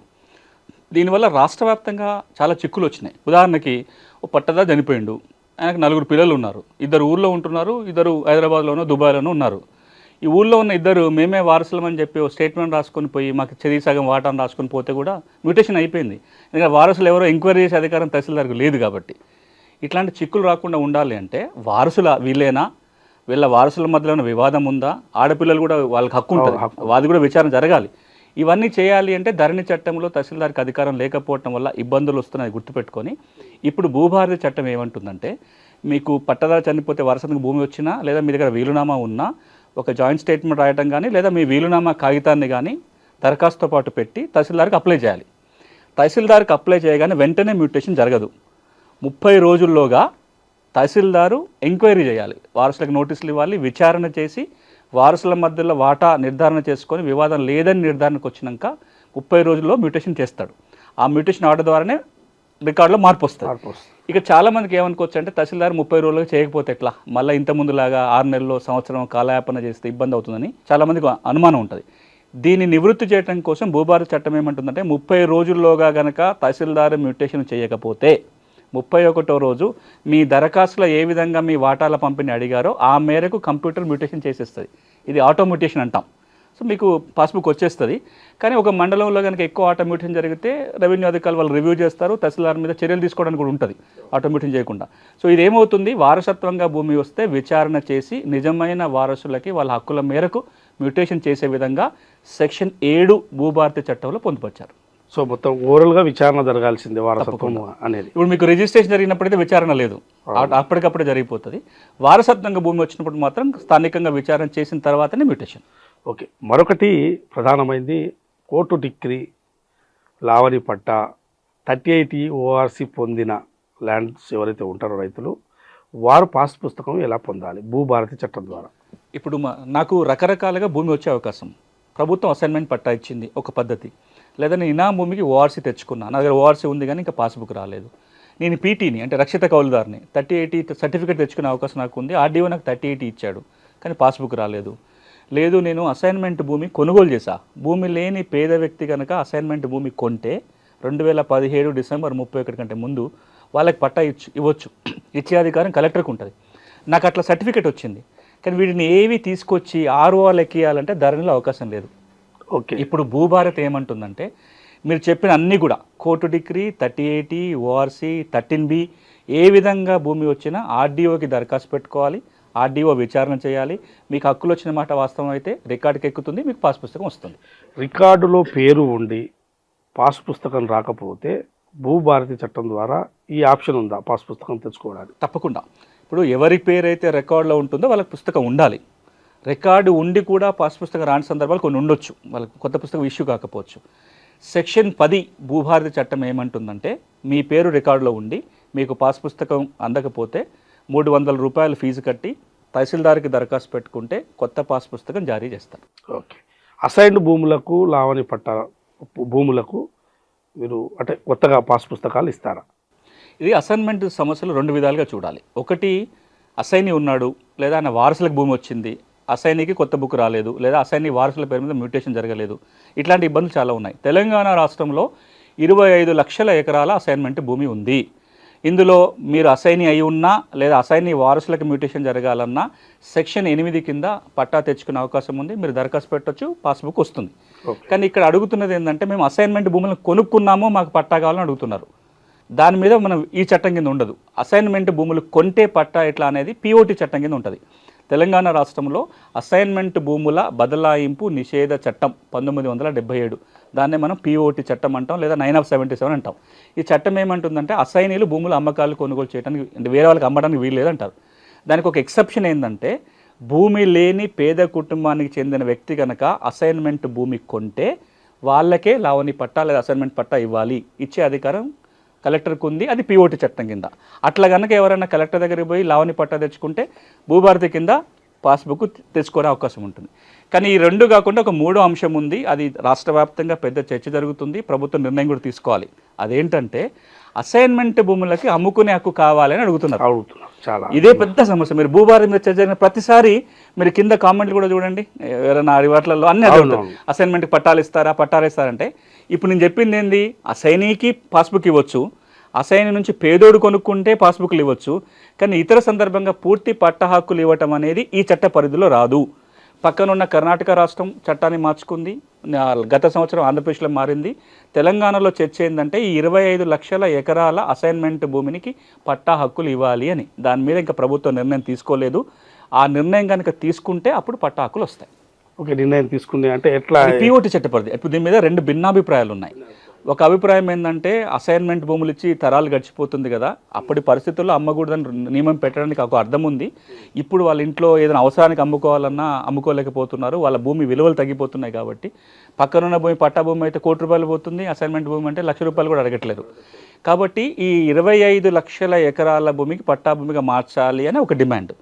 దానికి కాదనే వాళ్ళు ఏమంటారంటే ఈ అసైన్మెంట్ భూములు ఎక్కువగా ఉన్నాయే ఎస్సీ ఎస్టీ వాళ్ళ దగ్గర, ఎక్కువ భూమి వాళ్ళ చేతిలోనే ఉంది, మీరు అమ్ముకునే హక్కు కనుక ఇస్తే ఆ కొద్ది భూమి కూడా వాళ్ళ చేతిలో మిగలదు, కాబట్టి పూర్తి అమ్ముకునే హక్కు ఇప్పటికి కూడా ఇవ్వకూడదు అని కొంత వాదించే వాళ్ళు ఉన్నారు. ఈ 2 భిన్నాభిప్రాయాల మధ్యలో ఇంకా ప్రభుత్వం ఏ నిర్ణయం తీసుకోలేదు. ఓకే, మీరు చెప్పిన అంశాలలోనే రిజిస్ట్రేషను మ్యూటేషన్ చేయించుకోవాలి అంటే సర్వే చేయించుకోవాలని అంటున్నారు. ఒకవేళ మరి ఇదంతా ప్రక్రియ జరగాలంటే సర్వే ఎవరు చేస్తారు? ఒకవేళ సర్వేలో ఇబ్బందులు వస్తే రిజిస్ట్రేషన్ మ్యుటేషన్ ఆగిపోతుందా? ఇలా రెండు అంశాలు. ఒకటి, మ్యాప్ ఎందుకు పెట్టాల్సి వచ్చిందో మనం మాట్లాడుకున్నాం.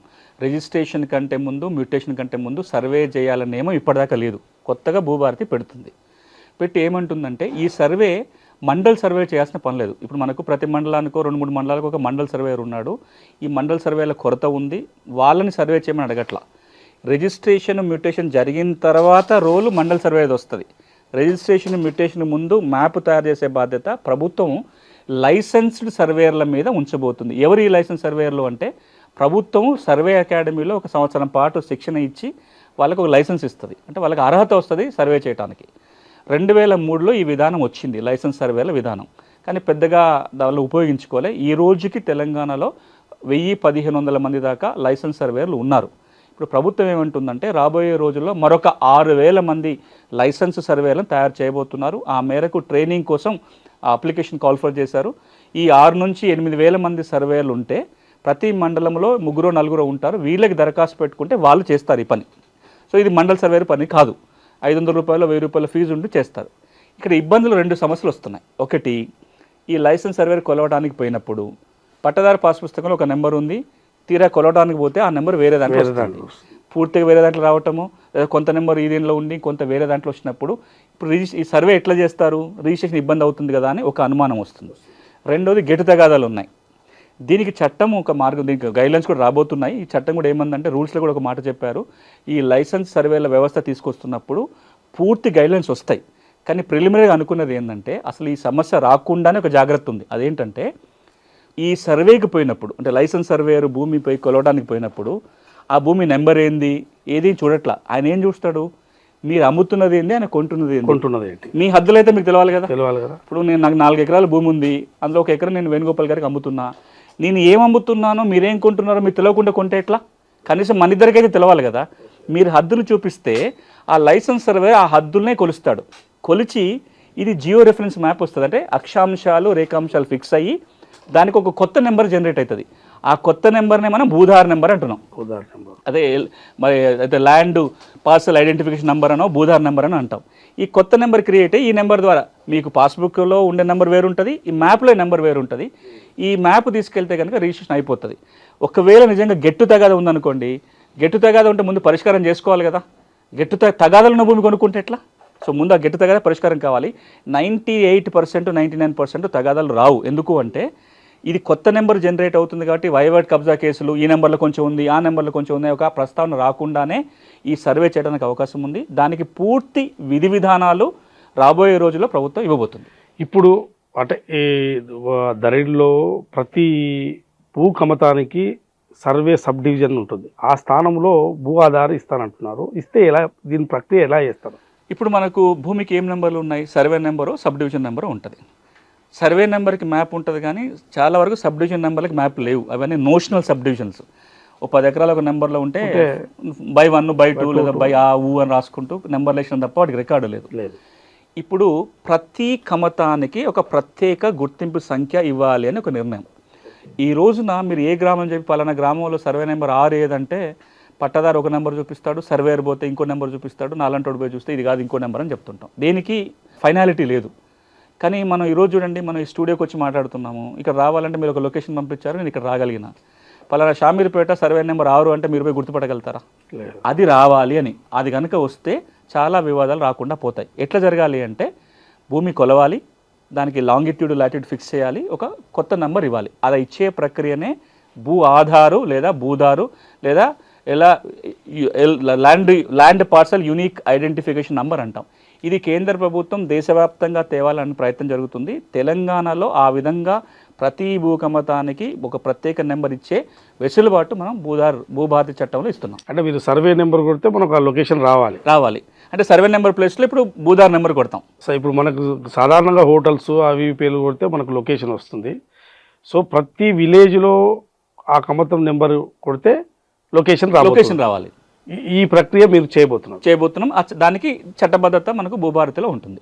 ప్రతి భూ యజమానికి భూ ఆధార్ ఇస్తామంటున్నారు. అదేవిధంగా ఇప్పుడు సర్వే నెంబర్లతో ఖాతాలతో పట్టా పాస్ పుస్తకాలు ఉన్నాయి. మళ్ళీ అవి ఏమవుతాయి? ఇప్పుడు భూభారతిలో 2 నెంబర్ల గురించి మాట్లాడుతున్నాం. Bhudhaar number, Bhudhaar card. మనం ఇంతకుముందు మాట్లాడుకుందేమో ప్రతి కమతానికి భూదార్ నంబరు. ఒక రైతుకు 4 చోట్ల భూమి ఉంటే 4 నెంబర్లు వస్తాయి. ఇప్పుడు మీకు ఊళ్ళో ఒక 4 చోట్ల పార్సల్స్ ఉన్నాయంటే ఎన్ని కమతాలు ఉంటే అన్ని భూదార్ నెంబర్లు వస్తాయి. అంటే సర్వే సబ్ డివిజన్ నెంబర్ స్థానంలో భూదార్ నెంబర్ వస్తుంది. అది మనం కొత్తగా కొలతలు కొలిసి అక్షాంశాలు రేఖాంశాలు ఫిక్స్ చేసి ప్రతి కమతానికి ఒక నెంబర్ ఇస్తాం. భూదార్ కార్డు ఏంటంటే మీకు ఎన్ని చోట్ల భూమి ఉన్నా ఆ నెంబర్లన్నీ కలిపి ఒక కార్డులో, మనకి ఎట్లయితే ఆధార్ కార్డు ఉందో అట్లాగే భూధార్ కార్డు, ఆ అన్ని కమతాల వివరాలన్నీ కూడా ఒకే కార్డులో వస్తాయి, ఒకటే కార్డులో. దాన్ని మనం భూధార్ కార్డు అంటున్నాం. ఇది పాస్ పుస్తకం స్థానంలో భూధార్ కార్డు. ఇప్పటికైతే పాస్ పుస్తకాలు రద్దు కావు, కానీ పాస్ పుస్తకం ఉన్న ప్రతి వ్యక్తికి భూధార్ కార్డు ఇవ్వాలనే నిర్ణయం ప్రభుత్వం తీసుకుంది. సో పట్టా పాస్ పుస్తకాలకు ఎటువంటి సంబంధం లేదు. ఇది కొత్తగా జారీ అవుతుంటాయి. ఎన్ని పట్టా పాస్ పుస్తకాలు కమతాలు ఉంటాయో భూ ఆధార్ కార్డులో ఉంటాయి. ప్రతి మనిషికి ఒక భూధార్ కార్డు అసలు అన్ని వివరాలు ఉంటాయి. ఇక్కడ మనం అర్థం చేసుకోవాల్సింది ఏంటంటే ఆధార్ కార్డు ఎట్లానో భూధార్ కార్డు అట్లా మీకు ఎన్ని కమతాలున్నా దాంట్లో నమోదు అయిపోతూ వస్తుంటాయి. ఈ భూధార్ కార్డులో కూడా 2 రకాలు ఉన్నాయి. Temporary Bhudhaar card, permanent Bhudhaar card అని 2 చెప్తుంది భూభారతి చట్టం. పర్మనెంట్ భూధార్ కార్డు ఎప్పుడు వస్తుందంటే మీ భూమిని కొలిసిన తర్వాత, అంటే రీసర్వే జరిగి సర్వే రికార్డు వచ్చిన తర్వాత వచ్చేదేమో పర్మనెంట్ భూధార్, అంటే అలా కొలతలు కూడా వస్తాయి. టెంపరీ భూధార్ కార్డు ఎప్పుడు ఇస్తారంటే ఇప్పుడు ఉన్న రికార్డుల ఆధారంగా మీకు ఏ సమస్య లేకుండా పాత రికార్డు కొత్త రికార్డు టాలీ అయ్యి అన్నీ బాగుంటే ఒక టెంపరీ భూధార్ కార్డు ఇస్తారు. ఈ టెంపరీ భూధార్ కార్డులో కొలతలు ఉండవు, కేవలం రికార్డు ఆధారంగా వస్తుంది. దీనివల్ల ఏమవుతుందంటే టెంపరీ భూధార్ కార్డు ఇవ్వడానికి కారణం ఏంటంటే ఇది ఒక మరో రకమైన భూ రికార్డుల ప్రక్షాళన. మీకు టెంపరీ భూధార్ కార్డు ఇవ్వాలంటే పాత రికార్డు ఏముంది, ధరణి ఏముంది, భూభారతిలో ఏముంది, పాతది ఏముంది అన్నీ వెరిఫై చేస్తే అన్నీ సక్రమంగా ఉంటే ఒక కార్డు వస్తుంది. లేకపోతే కార్డు రాదు అంటే సమస్య ఉన్నట్టు కింద లెక్క.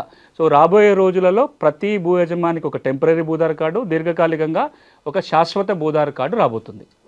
భూభారతి రికార్డులో ఓన్లీ కంప్యూటర్ ఉంటుందా, మళ్ళీ రికార్డులు అంటే మాన్యువల్గా కూడా రికార్డు రాస్తే ఎట్లా నిర్వహిస్తారు? ఇది చాలా కీలకమైన ప్రశ్న వెంకటరెడ్డి గారు. మనం కొంచెం లోతుగా కూడా ఆలోచించాలి.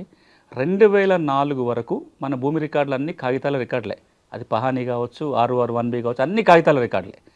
2004లో అప్పుడు కేంద్ర ప్రభుత్వం ఒక నిర్ణయం ఏం తీసుకుందంటే కాగితాల రికార్డు ఉండొద్దు, కంప్యూటర్ల రికార్డే ఉండాలి ఒక పాలసీ నిర్ణయం తీసుకొని భూ రికార్డుల కంప్యూటరీకరణ పేరుతో కొన్ని 100 కోట్లు ఖర్చు పెడుతూ అన్ని రాష్ట్రాలలో కాగితాల రికార్డు కంప్యూటర్కి ఎక్కించే ప్రయత్నం జరిగింది. ఎందుకు? తప్పు ఉప్పులు ఉండొద్దు, ట్యాంపరింగ్ జరగకుండా ఉండాలని. ఇప్పుడు అందులో భాగంగా ఈ రోజున మొన్న ధరణి కావచ్చు, ఇప్పుడు భూభారతి కావచ్చు, కంప్యూటర్లోనే ఉంటుంది. కానీ కాగితాలు తప్పు జరుగుతుంది, కంప్యూటర్లో తెచ్చినాం. కంప్యూటర్లో తప్పు జరగట్లేదా? కంప్యూటర్లో ట్యాంపరింగ్ జరగలేదా? మనం ఎన్ని విన్నాం గత 5 ఏళ్ళుగా. నాకు పాస్బుక్ ఉంది, నా పేరు ధరణిలో ఉంది, తెల్లారి మాయమైపోయింది, కొంత ఎకరం మాయమైపోయింది. ఎట్లా మనం ఏం చెప్పినాం? తమ్ ఇంప్రెషన్ పెడితే తప్ప మీ రికార్డు మారదు అని ఒక పక్కన అంటూనే రికార్డులు మారుతున్నాయి. మరి కంప్యూటర్లో తప్పు జరిగితే ఎట్లా అని ఒక ఆలోచనతోటి భూభారతి చట్టం ఏమంటుందంటే ప్రతి సంవత్సరం ఒక్కసారి కంప్యూటర్ రికార్డుని ప్రింట్ తీసి సంతకాలు పెట్టి దాచిపెట్టాలి అంటుంది. కట్ ఆఫ్ డేట్ ఏంది? December 31 మధ్యరాత్రి కట్ ఆఫ్. December 31 మధ్యరాత్రి 12 గంటలకి రికార్డులో ఏది ఉంటే అది ఫీజు అవుతుంది. దాన్ని మనం ప్రింట్ తీసి ఒక కాపీ దాచిపెడతాం. కానీ ఈరోజు కొంతమందికి అపోహలు ఏమొస్తున్నాయంటే మళ్ళీ కాగితాల మీద రికార్డు రాస్తారట, మళ్ళీ దీన్ని కంప్యూటర్లు పెడతారట, మళ్ళీ కాగితాలు రాసినప్పుడు మళ్ళీ గ్రామ పాలనాధికారులు రాబోతున్నారు, వీళ్ళు మళ్ళీ రాస్తారు. ఇది తప్పు, ఇది ఒక అపోహ మాత్రమే. కంప్యూటర్లో ఉన్న రికార్డు ప్రింట్ తీసి సంవత్సరానికి ఒకసారి దాచి పెడతారు తప్ప కాగితాల మీద రికార్డు మళ్ళీ రాసి కంప్యూటర్లు పెట్టే వ్యవస్థ రాదు. భూభారతిలో భాగంగా కొత్తగా రాబోతున్న గ్రామ పాలన అధికారుల పాత్ర ఎట్లా ఉండబోతుంది? మనము ఒక 10 ఏళ్ల క్రితము తెలంగాణ రాష్ట్రం ఏర్పడుతున్నప్పుడు మీరందరికీ తెలుసు, భూకార్వాన్ పేరుతోటి రాష్ట్రమంత్రి తిరిగి ప్రజలను అడిగినాం. కొత్త రాష్ట్రం ఏర్పడుతుంది, కొత్త ప్రభుత్వం రాబోతుంది కదా, భూములకు సంబంధించి ఏం చేస్తే బాగుంటుందని అడిగితే ఒక 10 అంశాలు చెప్పారు. అలా అతి ప్రధానమైనది ఊరికొక అధికారి ఉండాలి, వాడు మా ఊళ్ళో ఉండాలి, అట్లా సగం సమస్యలు మా దగ్గర తీరిపోతాయని ప్రజల అభిప్రాయం. కానీ ఏదో ఒక కారణంతో ఆ వ్యవస్థ పూర్తిగా రద్దయిపోయింది 2020లో. ఇప్పుడు కూడా అందరూ ఏం కోరుకుంటున్నారంటే గ్రామంలో భూ పరిపాలన ఒక వ్యక్తి లేకపోతే చాలా నష్టం జరుగుతుంది.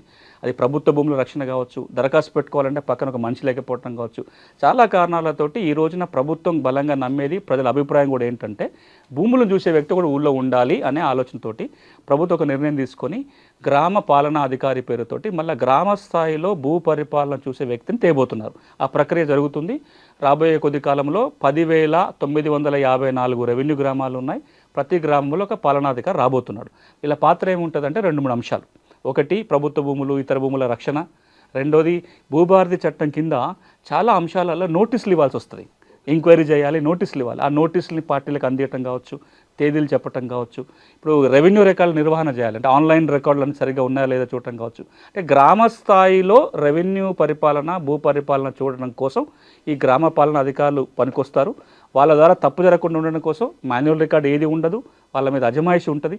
గౌరవ ముఖ్యమంత్రి గారు ఈ భూభారతి చట్టాన్ని లాంచ్ చేసి ఒక మాట అన్నారు, ప్రతి వ్యవస్థలో తప్పు చేసే వాళ్ళు ఉన్నారు, ఆ వ్యవస్థ అవసరం లేదో చూసుకుంటాం, తప్పు చేసే వాళ్ళని శిక్షిస్తాం తప్ప వ్యవస్థని రద్దు చేయకూడదు అని వారు అభిప్రాయం చెప్పారు. కాబట్టి ఈ రోజున భూ పరిపాలన చూసే వ్యవస్థ అవసరం ఉంది, ఆ వ్యవస్థ రాబోతుంది. దీని ద్వారా భూ సమస్యల సత్వర పరిష్కారానికి ఒక మార్గం ఏర్పడబోతుంది.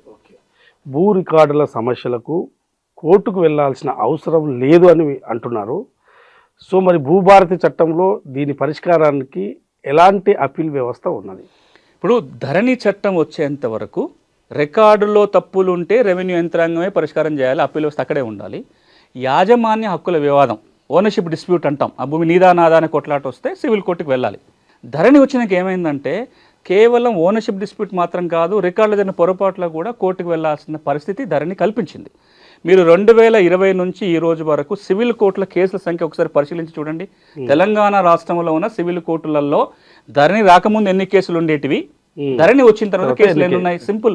నాకున్న అభిప్రాయం, నాకున్న ఇన్ఫర్మేషన్ ప్రకారం కూడా ఒకప్పుడు ఒక సివిల్ కోర్టులో రోజుకు 1-2 టైటిల్ సూట్స్ పడితే చాలా ఎక్కువ కింద లెక్క. యాజమాన్య హక్కుల వివాదం ఉండే కేసులు ఒక 1-2 ఇంజక్షన్ సూట్లు పడితే 10 మించి కాదు. ఈ రోజున మీరు ఏ సివిల్ కోర్టుకు పోయినా రోజు 5-10 టైటిల్ సూట్స్ పడుతున్నాయి. ఎందుకు పడుతున్నాయంటే నా రికార్డులో స్పెల్లింగ్ మిస్టేక్ తప్పు ఉందని, నా సర్వే నెంబర్ మాయమైందని, నా భూమి వేరే వాడి పేరుతో ఎక్కించిందని, ఇట్లాంటి డిస్ప్యూట్స్ అన్నీ కూడా సివిల్ కోర్టుకు వస్తున్నాయి. ఇప్పుడు భూభారతి చట్టం ఏమంటుందంటే చాలా స్పష్టంగా చట్టంలో పేర్కొన్న మాట, భూమి యాజమాన్య హక్కుల వివాదం ఉంటేనే కోర్టుకు వెళ్ళాలి. రికార్డులో తప్పులుంటే రికార్డు ప్రభుత్వమే నిర్వహిస్తుంది కాబట్టి ప్రభుత్వ అధికారులే వాటిని పరిష్కరిస్తారు అని చెబుతూ, ఏంటి అప్పీల్ వ్యవస్థ? 2 అంచెల అప్పీల్ వ్యవస్థ ఉంది. మ్యూటేషను ఇటు తహసీల్దారు అటు ఆర్డీఓ చేస్తున్నాడు కాబట్టి తహసీల్దారు చేసిన మ్యూటేషన్ మీద అభ్యంతరం ఉంటే ఆర్డీఓకి ఒక ఫస్ట్ అప్పీలు, కలెక్టర్కి సెకండ్ అప్పీలు. ఆర్డీఓ చేసిన మ్యూటేషన్ మీద అభ్యంతరాలు ఉంటే కలెక్టర్కి ఫస్ట్ అప్పీలు, జిల్లా స్థాయిలో ల్యాండ్ ట్రిబ్యునల్ రాబోతుంది, ల్యాండ్ ట్రిబ్యునల్కు వెళ్ళడానికి అవకాశం కల్పిస్తుంది. అంటే ఒక 2 అంచెల అప్పీల్ వ్యవస్థ రెవెన్యూ యంత్రాంగంలో ఉంటుంది. ఒక్క మాట మనం అర్థం చేసుకోవాల్సింది, ఈ రికార్డు ఎవరు రాస్తున్నారు? ప్రభుత్వ అధికారులు రాస్తున్నారు. ఎందుకు రాస్తున్నారు? ప్రభుత్వ లెక్కల కోసము, ప్రభుత్వం ఇచ్చే బెనిఫిట్లు అందించడానికి కోసం రాస్తున్నారు. ఈ రికార్డులో ఉన్నంత మాత్రాన నేను ఓనర్ అని గ్యారంటీ కాదు కదా, ఇంకా అట్లాంటి చట్టాలు లేవు. మరి రికార్డు రాసే అధికారి తప్పు చేస్తే తప్పుల సవరణకు కోర్టుకు పంపడం సరైనది కాదు అని ప్రభుత్వం భావిస్తుంది. కాబట్టి ఇందులోనే ఒక 2 అంచెల అప్పీల్ వ్యవస్థ సెక్షన్ 15 ద్వారా పొందుపరచడం జరిగింది. ఓకే, ఇప్పుడు మీరు అంటున్న అంటే భూమికి సంబంధించి ఒక సమస్యల పరిష్కారానికి ట్రిబ్యునల్ ఏర్పాటు చేస్తారా, లేకుంటే ఎట్లా ఈ ట్రిబ్యునల్ ఏర్పాటు చేస్తే ఎలా చేస్తారు? ఈ ట్రిబ్యునల్ ఎలాంటి సమస్యలు పరిష్కరిస్తుంది? భూమి ట్రిబ్యునల్ ఏర్పాటు చేయాలని సెక్షన్ 14 చెప్తుంది భూభారతి చట్టంలోని. ఆ ప్రభుత్వ ఆలోచన ఏంటంటే కింద స్థాయిలో రెవెన్యూ అధికారులు తీసుకున్న తీర్పుల మీద ఇటు సివిల్ కోర్టుకో మళ్ళీ హైకోర్టుకో వెళ్ళి కోర్టులలో భారం పెంచడం కాకుండా జిల్లా స్థాయిలో, అది ఉమ్మడి జిల్లా కేంద్రంగా కావచ్చు లేదా ఇప్పుడున్న చిన్న జిల్లా కేంద్రంలో కావచ్చు, అవసరాన్ని బట్టి జిల్లా స్థాయిలో ట్రిబ్యునల్ ఏర్పాటు చేయాలనే నిర్ణయం ప్రభుత్వం తీసుకుంది. సెక్షన్ 14 కూడా అదే చెప్తుంది. ఎవరైతే జిల్లా కలెక్టర్లు తీర్పులు ఇస్తారో దాని మీద అప్పీలు వెళ్ళటం కోసం జిల్లా స్థాయి ట్రిబ్యునల్ ఏర్పాటు. ఇప్పుడు ప్రభుత్వం చెప్పిన అంశం ఏంటంటే రాబోయే 3-4 నెలల్లో కేసు లోడును చూసి, అంటే ఏ జిల్లాలో ఎక్కువ కేసులు ఉన్నాయి తక్కువ ఉన్నాయి దాన్ని బట్టి వీలైతే ప్రతి ఉమ్మడి జిల్లా కేంద్రంలో ఒక ట్రిబ్యునల్ పెట్టడం కానీ, లేదా మొత్తం తెలంగాణలో ఒక 4-5 చోట్ల ల్యాండ్ ట్రిబ్యునల్ని ఏర్పాటు చేస్తామని గౌరవ ముఖ్యమంత్రి గారు ప్రకటించారు, రెవెన్యూ మంత్రి ప్రకటించారు. ఈ ట్రిబ్యునల్ ఏర్పాటు జరుగుతుంది. అందులో ఎవరు ఉండాలి? రెవెన్యూ అధికారులు ఉండాలా, జ్యుడిషియల్ ఆఫీసర్లు ఉండాలా, లేకపోతే వర్కింగ్ ఉండాలా, రిటైర్డ్ ఉండాలా, ఇవన్నీ కూడా ఇంకా ప్రభుత్వం నిర్ణయం తీసుకోలేదు. రాబోయే రోజుల్లో ఒక నిర్ణయం తీసుకొని ఆ కాంపోజిషన్ ఎట్లా ఉండాలి అనేది వస్తుంది. ఒక్కసారి భూమి ట్రిబ్యునల్ కనుక ఏర్పాటైతే జిల్లా కలెక్టర్లు ఇచ్చే తీర్పుల మీద ల్యాండ్ ట్రిబ్యునల్ అప్పీలు పోతానికి ఒక అవకాశం ఏర్పడుతుంది. రికార్డులను ట్యాంపర్ చేసి తప్పుడు ఉత్తర్వులు ఇచ్చి ఇట్లాంటి మార్పులు చేర్పులు చేసి ఈ అధికారులను ఎట్లా శిక్షిస్తారు ఈ భూభారతి చట్టంలో? సెక్షన్ 19, సెక్షన్ 20 భూభారతి 2 కీలకమైన సెక్షన్స్ మీరు అడిగిన దానికి. ఒక పక్కన ఎవరైతే అధికారులు బోనఫైడ్ ఇంటెన్షన్ తోటి తీర్పులు ఇస్తారో వాళ్ళ మీద యాక్షన్ తీసుకోకూడదు ఒక మాట చెప్తూ రక్షణ కల్పిస్తూ, ఎందుకంటే రెవెన్యూ అధికారులు వాళ్ళ ఒక క్వాసీ జ్యుడిషియల్ అథారిటీగా కొన్ని తీర్పులు ఇస్తారు కాబట్టి మంచి చేసి సదుద్దేశంతో ఇచ్చిన తీర్పుల మీద మన ప్రభుత్వం రక్షణ కల్పించాలి. రక్షణ సెక్షన్ 19 కల్పిస్తారు. కానీ ఎవరైనా మీరు అన్నట్టుగా ఫ్రాడ్ చేసి రికార్డ్ ట్యాంపర్ చేయటము, మోసపూరితంగా ఉత్తర్వులు ఇచ్చి రికార్డులు మార్చేవాడుకో పట్టాలు చేయటం ఇలాంటివి కనుక జరిగితే సెక్షన్ 20 కింద వాళ్ళని ఉద్యోగం నుంచి తొలగించవచ్చు, సస్పెండ్ చేయొచ్చు, క్రిమినల్ యాక్షన్ తీసుకోవచ్చు, ఆ రికార్డ్ని సరి చేయొచ్చు. ఒకవేళ భూమి వేరే వాళ్ళకి స్వాధీనంలో పోతే తిరిగి అప్పగించే అధికారం కూడా సెక్షన్ 20 కింద సుపీరియర్ ఆఫీసర్స్కి ఉంటుంది. ఇది ఒక మంచి ప్రొవిజన్ కూడా. అంటే ఒక పక్కన మంచి చేసే అధికారం రెవెన్యూ యంత్రాంగానికి ఇస్తూనే తప్పు జరిగితే కనుక చర్య తీసుకునే పవర్ కూడా ప్రభుత్వం దగ్గర ఉంది. ప్రభుత్వ భూములను అంటే మోసపూరితంగా పట్టాలు పొందితే వీటిని రద్దు చేసే విధానం ఉందా భూభారతి చట్టంలో? ఇది కొత్తగా దీంట్లో తీసుకురావడం జరిగింది. మనం ఈ మధ్యలో ఏం తింటున్నామంటే ప్రభుత్వ భూములకు పట్టాలు చేసుకున్నారని భూదాన భూములు, వక్ఫ్ భూములు, ఎండోన్మెంట్ భూములు, అటవీ భూములను కూడా క్లాసిఫికేషన్స్ మార్చుకొని తప్పుడు రికార్డు సృష్టించుకొని పాస్ పుస్తకాలు పొందిన సందర్భం మనకు చాలా మన దృష్టికి వస్తున్నాయి. సెక్షన్ 16 భూభారతి చట్టం ఏం చెప్తుందంటే ఇట్లా కనుక జరిగితే ఎవరన్నా ఈ ప్రభుత్వ భూమి కానీ, భూదాన్ కానీ, వక్ఫ్ కానీ, ఎండోన్మెంట్ కానీ, ఫారెస్ట్ భూములకి తప్పుగా కనుక పట్టాలు పొందితే ఈ ప్రపంచంలో ఎవరైనా సరే కంప్లైంట్ ఇవ్వచ్చు. భూభారతి పోర్టల్లో ఒక ఆప్షన్ ఉంటుంది. ఆ కంప్లైంట్ రేజ్ చేస్తే CCLA భూ పరిపాలన ప్రధాన కమిషన్కి అధికారం ఉంటుంది. వారు ఆ కంప్లైంట్ మీద యాక్షన్ తీసుకొని చర్య తీసుకోవచ్చు, రికార్డ్ సరి చేయొచ్చు, భూమిని తిరిగి స్వాధీనపరచుకునే అధికారం CCLAకు ఉంటుంది. అప్లికేషన్ వచ్చినా చేయొచ్చు, లేదా CCLA తనంతట తానుగా సోమోటో అంటాం, తనంతట తాను కూడా కేసు నమోదు చేసుకొని చర్య తీసుకోవడానికి సెక్షన్ 16 అవకాశం కల్పిస్తుంది. ఈ భూ సమస్యల పరిష్కారానికి అతను ఆర్థికంగా లేకపోవడము లేకుంటే ఇతర కారణాల వల్లనో అతను ఈ పరిష్కార మార్గం పొందలేని పరిస్థితి ఉంటుంది. వారికి ప్రభుత్వము ఎలాంటి సాయం అందించి పరిష్కార మార్గం చూపే అంశము ఈ భూభారతిలో చట్టంలో ఉందా? ఇప్పుడు భారతదేశం సుప్రీంకోర్టు ప్రకటన చెప్పిందంటే అన్యాయం గురైన వాడు న్యాయం పొందాలంటే వారికి ఉచిత న్యాయ సాయం ఇవ్వాలి. అట్లా పొందటం అనేది ప్రాథమిక హక్కు అని తీర్పిచ్చింది. నాకు డబ్బులు లేకనో ఇంకో కారణంతో నా అప్పీలే వేసుకోలేని పరిస్థితి ఉంది నాకు. అట్లాంటి పరిస్థితుల్లో వాళ్ళకి ఉచిత న్యాయ సహాయం అందించే బాధ్యత ప్రభుత్వం మీద ఉంటుంది. ఆయన ప్రాథమిక హక్కు. దురదృష్టం ఏంటంటే ఇన్నేళ్లుగా భూమి సమస్యలు ఉన్న వాళ్ళకి ఉచిత న్యాయ సాయం దక్కట్లేదు. నాకు సమస్య ఉంది, నేను ఆర్డీఓ దగ్గర కలెక్టర్ దగ్గర అప్పీల్ వేసుకోవాలి, లేదా నేను సివిల్ కోర్టుకు పోవాలి, లేదా నాకు ఏమైనా ఒక సలహా కావాలి, నాకు ఎవడో అప్లికేషన్ రాసి పెట్టేటోడు కావాలి. ఇట్లాంటి ఏమీ దక్కకపోవటం వల్ల ఇబ్బంది పడుతున్న నేపథ్యంలో దేశంలోనే మొట్టమొదటిసారిగా ఒక భూమి చట్టములో పేద రైతులకు కానీ, ఎస్సీలకు కానీ, ఎస్టీలకు కానీ, మహిళలకు కానీ ఉచిత న్యాయ సహాయం అందించాలి అని నియమం పెట్టిన చట్టం ఏదైనా ఉంది అంటే భూభారతి చట్టం. దీంట్లో స్పష్టంగా ఏం పేర్కొన్నారు, ఇప్పుడు నేను చెప్పిన వర్గాలు ఎవరైనా కానీ ఎస్సీలు, ఎస్టీలు, మహిళలు, పేద కుటుంబాల వాళ్ళు ఎవరైనా సరే అప్పీలు వెళ్ళలేకపోయినా లేదా వాళ్ళకి సలహాలు కావాల్సి వచ్చినా రెవెన్యూ అధికారే ఉచిత న్యాయ సహాయం అందించాలి. ఎట్లా అందించాలి అంటే, ఒకటి, ఈ ఉచిత సాయం అందించడానికి ఒక వ్యవస్థ ఉంది, లీగల్ సర్వీస్ అథారిటీ అని. వాళ్ళ కోఆర్డినేషన్ ద్వారా లీగల్ ఎయిడ్ ఇప్పించాలి. లేదా ఈ ఉమ్మడి ఆంధ్రప్రదేశ్ రాష్ట్రంలో దేశంలో ఎక్కడా లేనట్టుగా పారాలీగల్ వ్యవస్థ తీసుకొచ్చి ప్రతి జిల్లాలో భూమి కేంద్రాలు పెట్టి ఉచిత సాయం అందించే ఏర్పాటు DRDAలో ఉండే సెర్పు సంస్థ ద్వారా, వాళ్ళ ద్వారానైనా సరే ఉచిత న్యాయ సాయం అందించాలి. ఒక్క మాటలో చట్టం మంచిగా ఉంది, నియమాలు ఉన్నాయి, అప్పీల్ వ్యవస్థ ఉంది, దాన్ని వినియోగించుకోలేని పరిస్థితులు ఉన్న వాళ్ళకి సహాయం చేసే బాధ్యత కూడా ఈ రోజున రెవెన్యూ శాఖ మీద ఉంది. సో ధరణి పోయి భూభారతి చట్టం రావడం వల్ల జరిగే కీలక మార్పులు ఏంటి?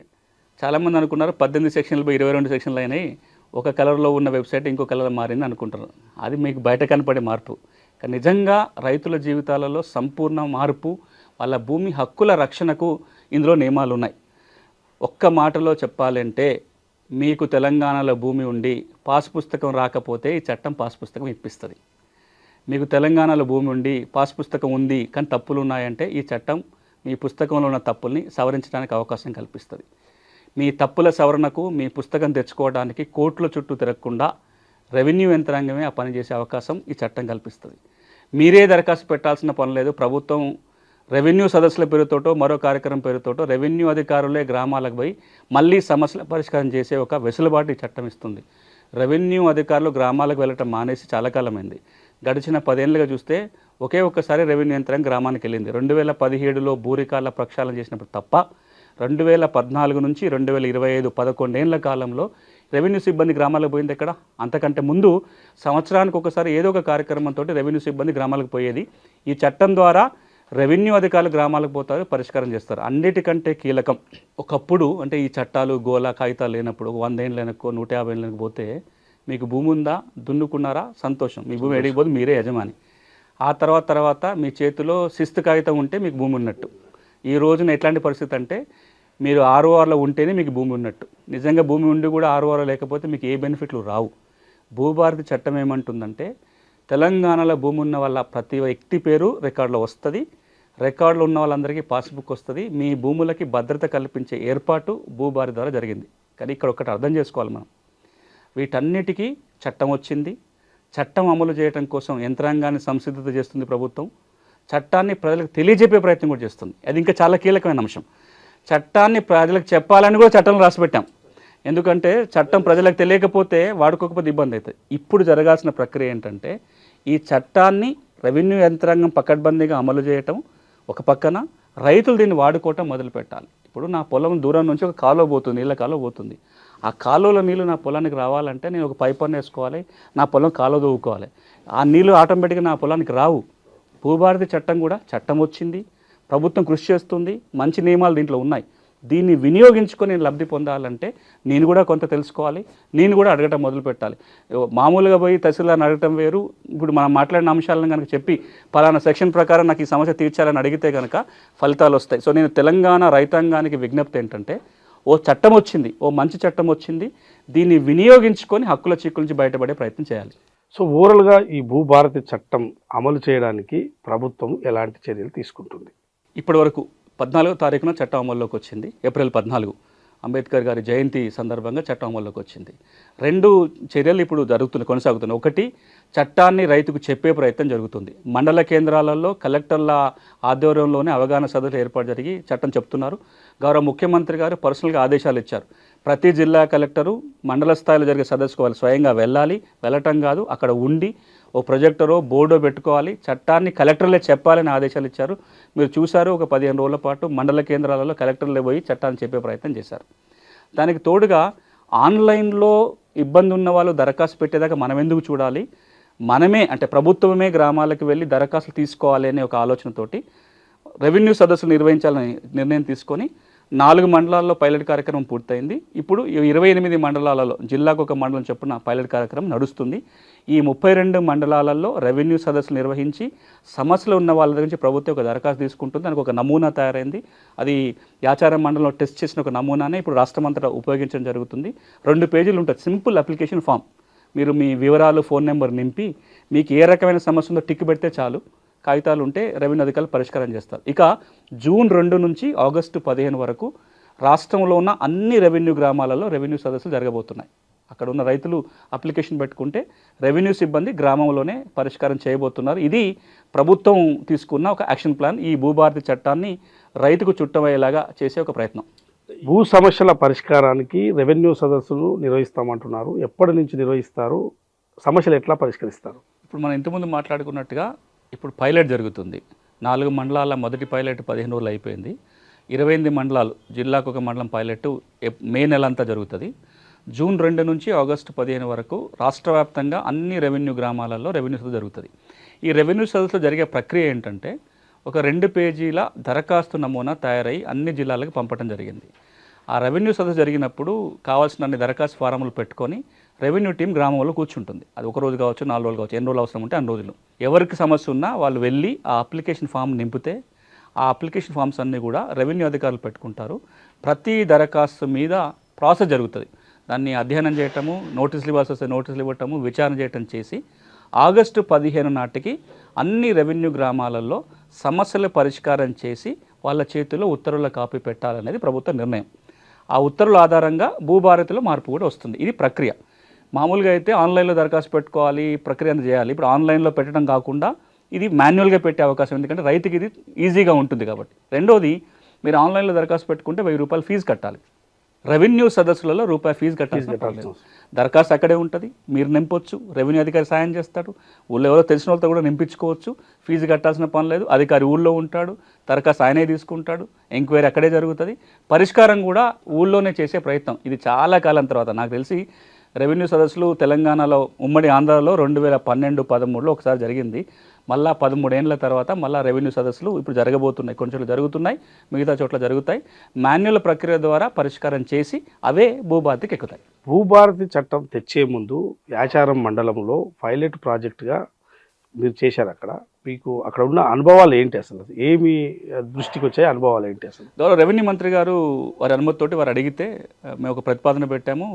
మనము ధరణి సమస్యల అధ్యయనం కోసం, అదేవిధంగా కొత్త చట్టానికి ఇది ఉపయోగపడుతున్న ప్రక్రియ అని గౌరవ ముఖ్యమంత్రి గారి ఆదేశాలతోటి లీవ్ సంస్థ తరపున, లీవ్ సంస్థకు అధ్యక్షుడు ఉన్నా, దేశంలోనే మొట్టమొదటిసారి చట్టాన్ని రైతుకు చుట్టం చేయడం కోసం ఒక సంస్థ స్టార్ట్ చేస్తాం. దీన్ని legal empowerment and assistance for farmer society అంటాం. ఈ సంస్థ ద్వారా యాచారం మండలంలో ఉన్న 10 గ్రామాలలో ప్రతి గ్రామంలో భూ న్యాయ శిబిరం పెట్టాం. అంటే మేము మా టీం వెళ్ళి గ్రామాల్లో కూర్చుంటాం. అప్లికేషన్ ఫామ్, మనం మాట్లాడుకున్న అప్లికేషన్ ఫామ్ అక్కడ డిజైన్ అయింది. ఎవరికి సమస్య ఉన్నా వాళ్ళ వివరాలు రాసుకున్నాం. ఇది ఒక నెల రోజుల ప్రక్రియ జరిగింది. అది ప్రతి గ్రామంలో 2 రోజులు 3 రోజులు కూర్చొని దరఖాస్తులు తీసుకున్నాం. తర్వాత మండల కేంద్రంలో ఒక ఎక్స్పర్ట్ టీంని పెట్టి ఈ ప్రతి దరఖాస్తుని అధ్యయనం చేయించినాం. రికార్డులో ఏముంది, అవసరం మీద కాగితాలు కావాల్సి వస్తే మళ్ళీ ఆ వ్యక్తికి ఫోన్ చేసి కాగితాలు తెప్పించుకోవటం, ప్రతి అప్లికేషన్ అధ్యయనం చేసి ఒక రిపోర్ట్ తయారు చేసి ఈ రిపోర్ట్ని మేము రెవెన్యూ అధికారులకు ఇచ్చినాం. అట్లా 10 గ్రామాలలో 2124 దరఖాస్తులు వచ్చినాయి. మీరు ఆశ్చర్యపోతారు, మా దగ్గరికేమో ఆ 10 గ్రామాల్లో 2000 పైన దరఖాస్తులు వస్తాయి. ఆ రోజున ధరణిలో ఎన్ని పెండింగ్ ఉన్నాయో చూస్తే 500 దరఖాస్తులే. అంటే మిగతా 1500 ధరణిలోకి దరఖాస్తులే పెట్టుకొని ఉన్నాయి. సో ఒక అంచనా ఏంటంటే ప్రతి గ్రామంలో 200 నుంచి 250 వరకు దరఖాస్తులు వచ్చే అవకాశము. అక్కడ అనుభవం ఏంటంటే మనం అనుకున్నట్టుగా అప్పుడు ప్రభుత్వం చెప్పినట్టుగా ఊరికి 4-5 సమస్యలు లేవు, 200-300 సమస్యలు ఉన్నాయి. నెంబర్ 1 ఉన్న సమస్యలు చాలా వాటికి సాదాబాయిన సమస్యలు కావచ్చు, పుస్తకాలే రాలేదనే సమస్యలు కావచ్చు, ధరణికి ఎక్కినంగానే తప్పులు ఉన్న సమస్యలే దాదాపు 70-80% ఉన్నాయి. ఇవన్నిటిని కూడా గ్రామ స్థాయిలో చట్టం మార్చుకొని పరిష్కారం చేయగలిగే సమస్యలే. వీటన్నిటికీ ఈ రోజున భూభారతి చట్టంలో పరిష్కారం ఉంది. సో ఈ అనుభవం ఇంకొక అంశం ఏం చెప్తుందంటే, గ్రామ స్థాయిలో దరఖాస్తులు తీసుకున్నప్పుడు ఇది అవుతుంది కదా, ఇది కాదు కదా, ఇది కోర్టుకు పోవాలి కదా, ఇది మేము చేయలేం కదా అనే డిస్క్రిప్షన్ అక్కడ వాడొద్దు. ఎవరు ఏ సమస్యతో వచ్చినా ముందు దరఖాస్తు అయితే తీసుకోవాలి. తీసుకుంటే మనకు ఒక అవగాహన వస్తుంది. అందులో మనం ఎన్ని చేయగలిగితే చట్టబద్ధంగా అవి చేయాలి. ఏవైతే చేయలేని ఉంటాయో, ఏవైతే కోర్టుకు పోవాలో వాళ్ళకు కూడా రెవెన్యూ అధికారులు ఒక మెమోనో ఎండార్స్మెంట్ ఇవ్వాలి. పలానా సమస్య ఈ రెవెన్యూ చట్టాల ప్రకారం పరిష్కారం కుదరదు, మీరు కోర్టుకు వెళ్ళండానో పలానా చోటుకు వెళ్ళండి అనే ఎండార్స్మెంట్ కనుక ఇచ్చినట్లయితే రైతులకి కష్టాలన్నీ తీరే అవకాశం ఉంటుంది. ఇప్పుడు మేము చేసిన 10 గ్రామాల ఎక్స్పీరియన్స్ కావచ్చు, మీకు జ్ఞాపకం ఉండి ఉంటుంది. ఎన్నికల కంటే ముందు మేము ఒక 20 గ్రామాలలో రాష్ట్ర వ్యాప్తంగా భూన్యాయ శిబిరాలు పెట్టినాం. అక్కడ అనుభవం అయినా ఇక్కడ అనుభవం ఏం చెప్తుందంటే, ప్రతి ఊళ్ళో 200 కుటుంబాలకు సమస్య ఉంది. ఇప్పుడు భూభారతి చట్టం వాళ్ళ సమస్య పరిష్కారానికి ఒక ఆధారం చెప్తుంది. ఓకే, ఈ భూభారతి చట్టము అన్ని సమస్యలకు పరిష్కారం చూపుతుందా, ఇంకా ఏమైనా చర్యలు తీసుకోవాలా? భూభారతి చట్టం కూడా పోయినసారి ప్రభుత్వం చేసిన ఒక పొరపాటు ఏంటంటే, అప్పుడు చట్టం తీసుకొచ్చేటప్పుడు అన్ని సమస్యలకు ఇదే పరిష్కారం, కొత్త రెవెన్యూ చట్టం వస్తుంది, అన్ని చట్టాలు పోతున్నాయి, కొత్త చట్టం వస్తుంది, ఈ చట్టం కింద అన్ని సమస్యలు పరిష్కారం అవుతాయి అని అప్పుడు చెప్పారు. ఇప్పుడు అట్లా చెప్పట్లా. భూభారతి చట్టం దేని గురించి వస్తుంది? రెవెన్యూ రికార్డులో ఉన్న పొరపాట్లను సవరించడానికి, భూమి ఉన్న వాళ్ళకి పాస్బుక్ ఇవ్వడానికి, పాస్బుక్ ఉంటే తప్పులు ఉన్న వాళ్ళకి సరిదిద్దడానికి ఉద్దేశించిన చట్టం మాత్రమే. ఈ సమస్యలన్నిటికీ పరిష్కారం దొరుకుతుంది. తెలంగాణ రాష్ట్రంలో ఒక 80% సమస్యలు 6 వారి పరిధిలో ఉంటాయి. ఈ 80% సమస్యలకి భూభారతి చట్టం పరిష్కారం చూపిస్తుంది. ఇది కాకుండా ఇంకొక 20% సమస్యలు వేరు ఉంటాయి. అసైన్మెంట్ భూముల అమ్మకాలు కొనుగోలు కావచ్చు, లేకపోతే గిరిజన ప్రాంతాల్లో ఎల్టీఆర్ సమస్యలు కావచ్చు, అటవీ పోడు భూముల సమస్యలు కావచ్చు, ఇనాం భూములకు ఓవర్సీలు కావచ్చు, పీటీలకు 3080 కావచ్చు. ఇవన్నీ వేరు చట్టాల పరిధిలో వస్తాయి. నేను మొదట్లో అన్నట్టుగా ఈ 20% సమస్యలు కూడా తీరాలి అంటే మిగతా చట్టాల్లో మార్పులు చేసుకుంటూ సమగ్రంగా ఒక భూమి చట్టాన్ని చేసుకునే ప్రయత్నం ప్రభుత్వం చేయాలి. 2016లో ఒక గోల్డెన్ ఆపర్చునిటీ తెలంగాణ ప్రభుత్వానికి వచ్చి ఉండే చట్టాలు సవరించుకోవడం. ఎందుకంటే తెలంగాణ రాష్ట్రం ఏర్పడినప్పుడు స్టేట్ రీఆర్గనైజేషన్ చట్ట ప్రకారము ఉమ్మడి రాష్ట్రంలో చేసిన చట్టాలు తెలంగాణకి 2 సంవత్సరాలకే వ్యాలిడ్గా ఉంటాయి. 2 సంవత్సరాల లోపల చట్టం మార్చుకోవటము, కొత్త చట్టం తీసుకోవటం, మార్పులతో అడాప్ట్ చేసుకోవడం చేయాలి. 2016 జూన్ 2 నాటికి కొన్ని చట్టాలు మార్చుకోవడానికి అవకాశం ఉన్నా అప్పుడు ప్రభుత్వం ఏం చేసిందంటే అన్ని చట్టాలను పేరు మార్చుకొని మొత్తం అడాప్ట్ చేసుకున్నారు. ఈ చట్టాన్ని సవరించుకునే ప్రయత్నం జరగాలి. కేవలం ఒక 6వ చట్టం మాత్రమే మారింది. ఇప్పుడు ప్రభుత్వం కనుక మిగతా భూమి చట్టాలలో కూడా కొంచెం సవరణ తీసుకొచ్చి అన్ని చట్టాలు కలిపి ఒక సింగిల్ చట్టం చేసి రెవెన్యూ అడ్మినిస్ట్రేషన్ని గ్రామ స్థాయి నుంచి రాష్ట్ర స్థాయి వరకు కనుక పటిష్టం చేయగలిగితే మిగతా 20-30% సమస్యలను కూడా 1 సంవత్సరం 2 సంవత్సరాల కాలంలో పరిష్కారం చేయొచ్చు. ఇప్పటికే రెవెన్యూ మంత్రి గారు ఒక ప్రకటన చేశారు. ఆర్ఓ చట్టం తేవటం కాదు, రాబోయే రోజుల్లో కొత్త రెవెన్యూ చట్టం తేవాలని తెస్తామని అసెంబ్లీలో చెప్పారు కాబట్టి అది జరిగితే మిగతా సమస్యలు కూడా పరిష్కారం దొరుకుతుంది. భూభారతి చట్టం రైతుకు నిజమైన చుట్టం కావాలి అంటే ఇంకా ఏం చేయాలి? రెండు జాగ్రత్తలు తీసుకుంటే చాలు. ఒకటి, ఈ చట్టం ప్రతి రైతుకు తెలియాలి. 64 లక్షల మంది పట్టాదారులు ఉన్నారు, భూమి పాస్బుక్లు ఉన్నారు. 64 లక్షల మంది రైతుల కన్నా భూభారతి చట్టాన్ని తెలిసేలాగా చేయాలి. ఇది ఇప్పుడు మీరు చేస్తున్న ప్రయత్నం అదే. ఇది ప్రతి రైతు కనుక చేరితే ఒక పరిష్కారం దొరుకుతుంది. 2, రైతు రెవెన్యూ కార్యాలయానికి వచ్చే బదులు రెవెన్యూ కార్యాలయం రైతు ముంగిటికి వెళ్ళాలి. ఇప్పుడు జూన్ 2 నుంచి ఆగస్టు 15 దాకా చేసి అక్కడితో ఆపకుండా ప్రతి 6 నెలలకు ఒకసారి కనీసం ఏదో ఒక కార్యక్రమం పేరుతోటి రెవెన్యూ అధికారి 6 నెలలకు ఒకసారో సంవత్సరానికి ఒకసారో రెవెన్యూ సిబ్బంది కనుక గ్రామాలకు పోగలిగితే బ్రహ్మాండంగా చాలా సమస్యలు గ్రామంలో పరిష్కారం చేయొచ్చు. ఇది 2వది. ఇక 3వది, రాష్ట్ర ప్రభుత్వం గ్రామ పాలనా అధికారుల వ్యవస్థ తేబోతుంది, రిక్రూట్మెంట్ జరుగుతుంది. వాళ్ళకి సమగ్రమైన శిక్షణ, వాళ్ళ మీద ఎప్పటికప్పుడు అజమాయిషీ చేయగలిగితే 100% సమస్యలు మన గ్రామ స్థాయిలోనే పరిష్కారం చేయొచ్చు. ఇక చివరిగా, ఎంత మంచి చట్టం ఉన్నా ఆ చట్టం ఎలా అమలు జరుగుతుందని ఎప్పటికప్పుడు అన్ని స్థాయిలో సమీక్ష జరగాలి. కింద తహసీల్దార్ దగ్గర నుంచి పైన ఉన్న సీసీఏల దాకా ఆ సమీక్ష చేసుకుంటూ పోయినట్లయితే డెఫినెట్గా మంచి జరుగుతుంది. థ్యాంక్ యూ సునీల్ గారు.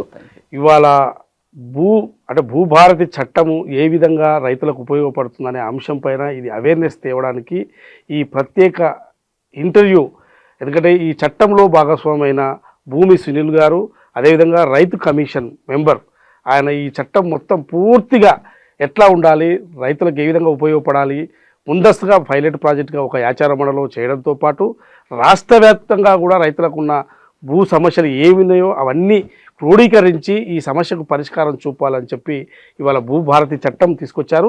ఈ భూభారతి చట్టం తేవడం వల్ల అందరికీ పరిష్కారం అవుతుంది.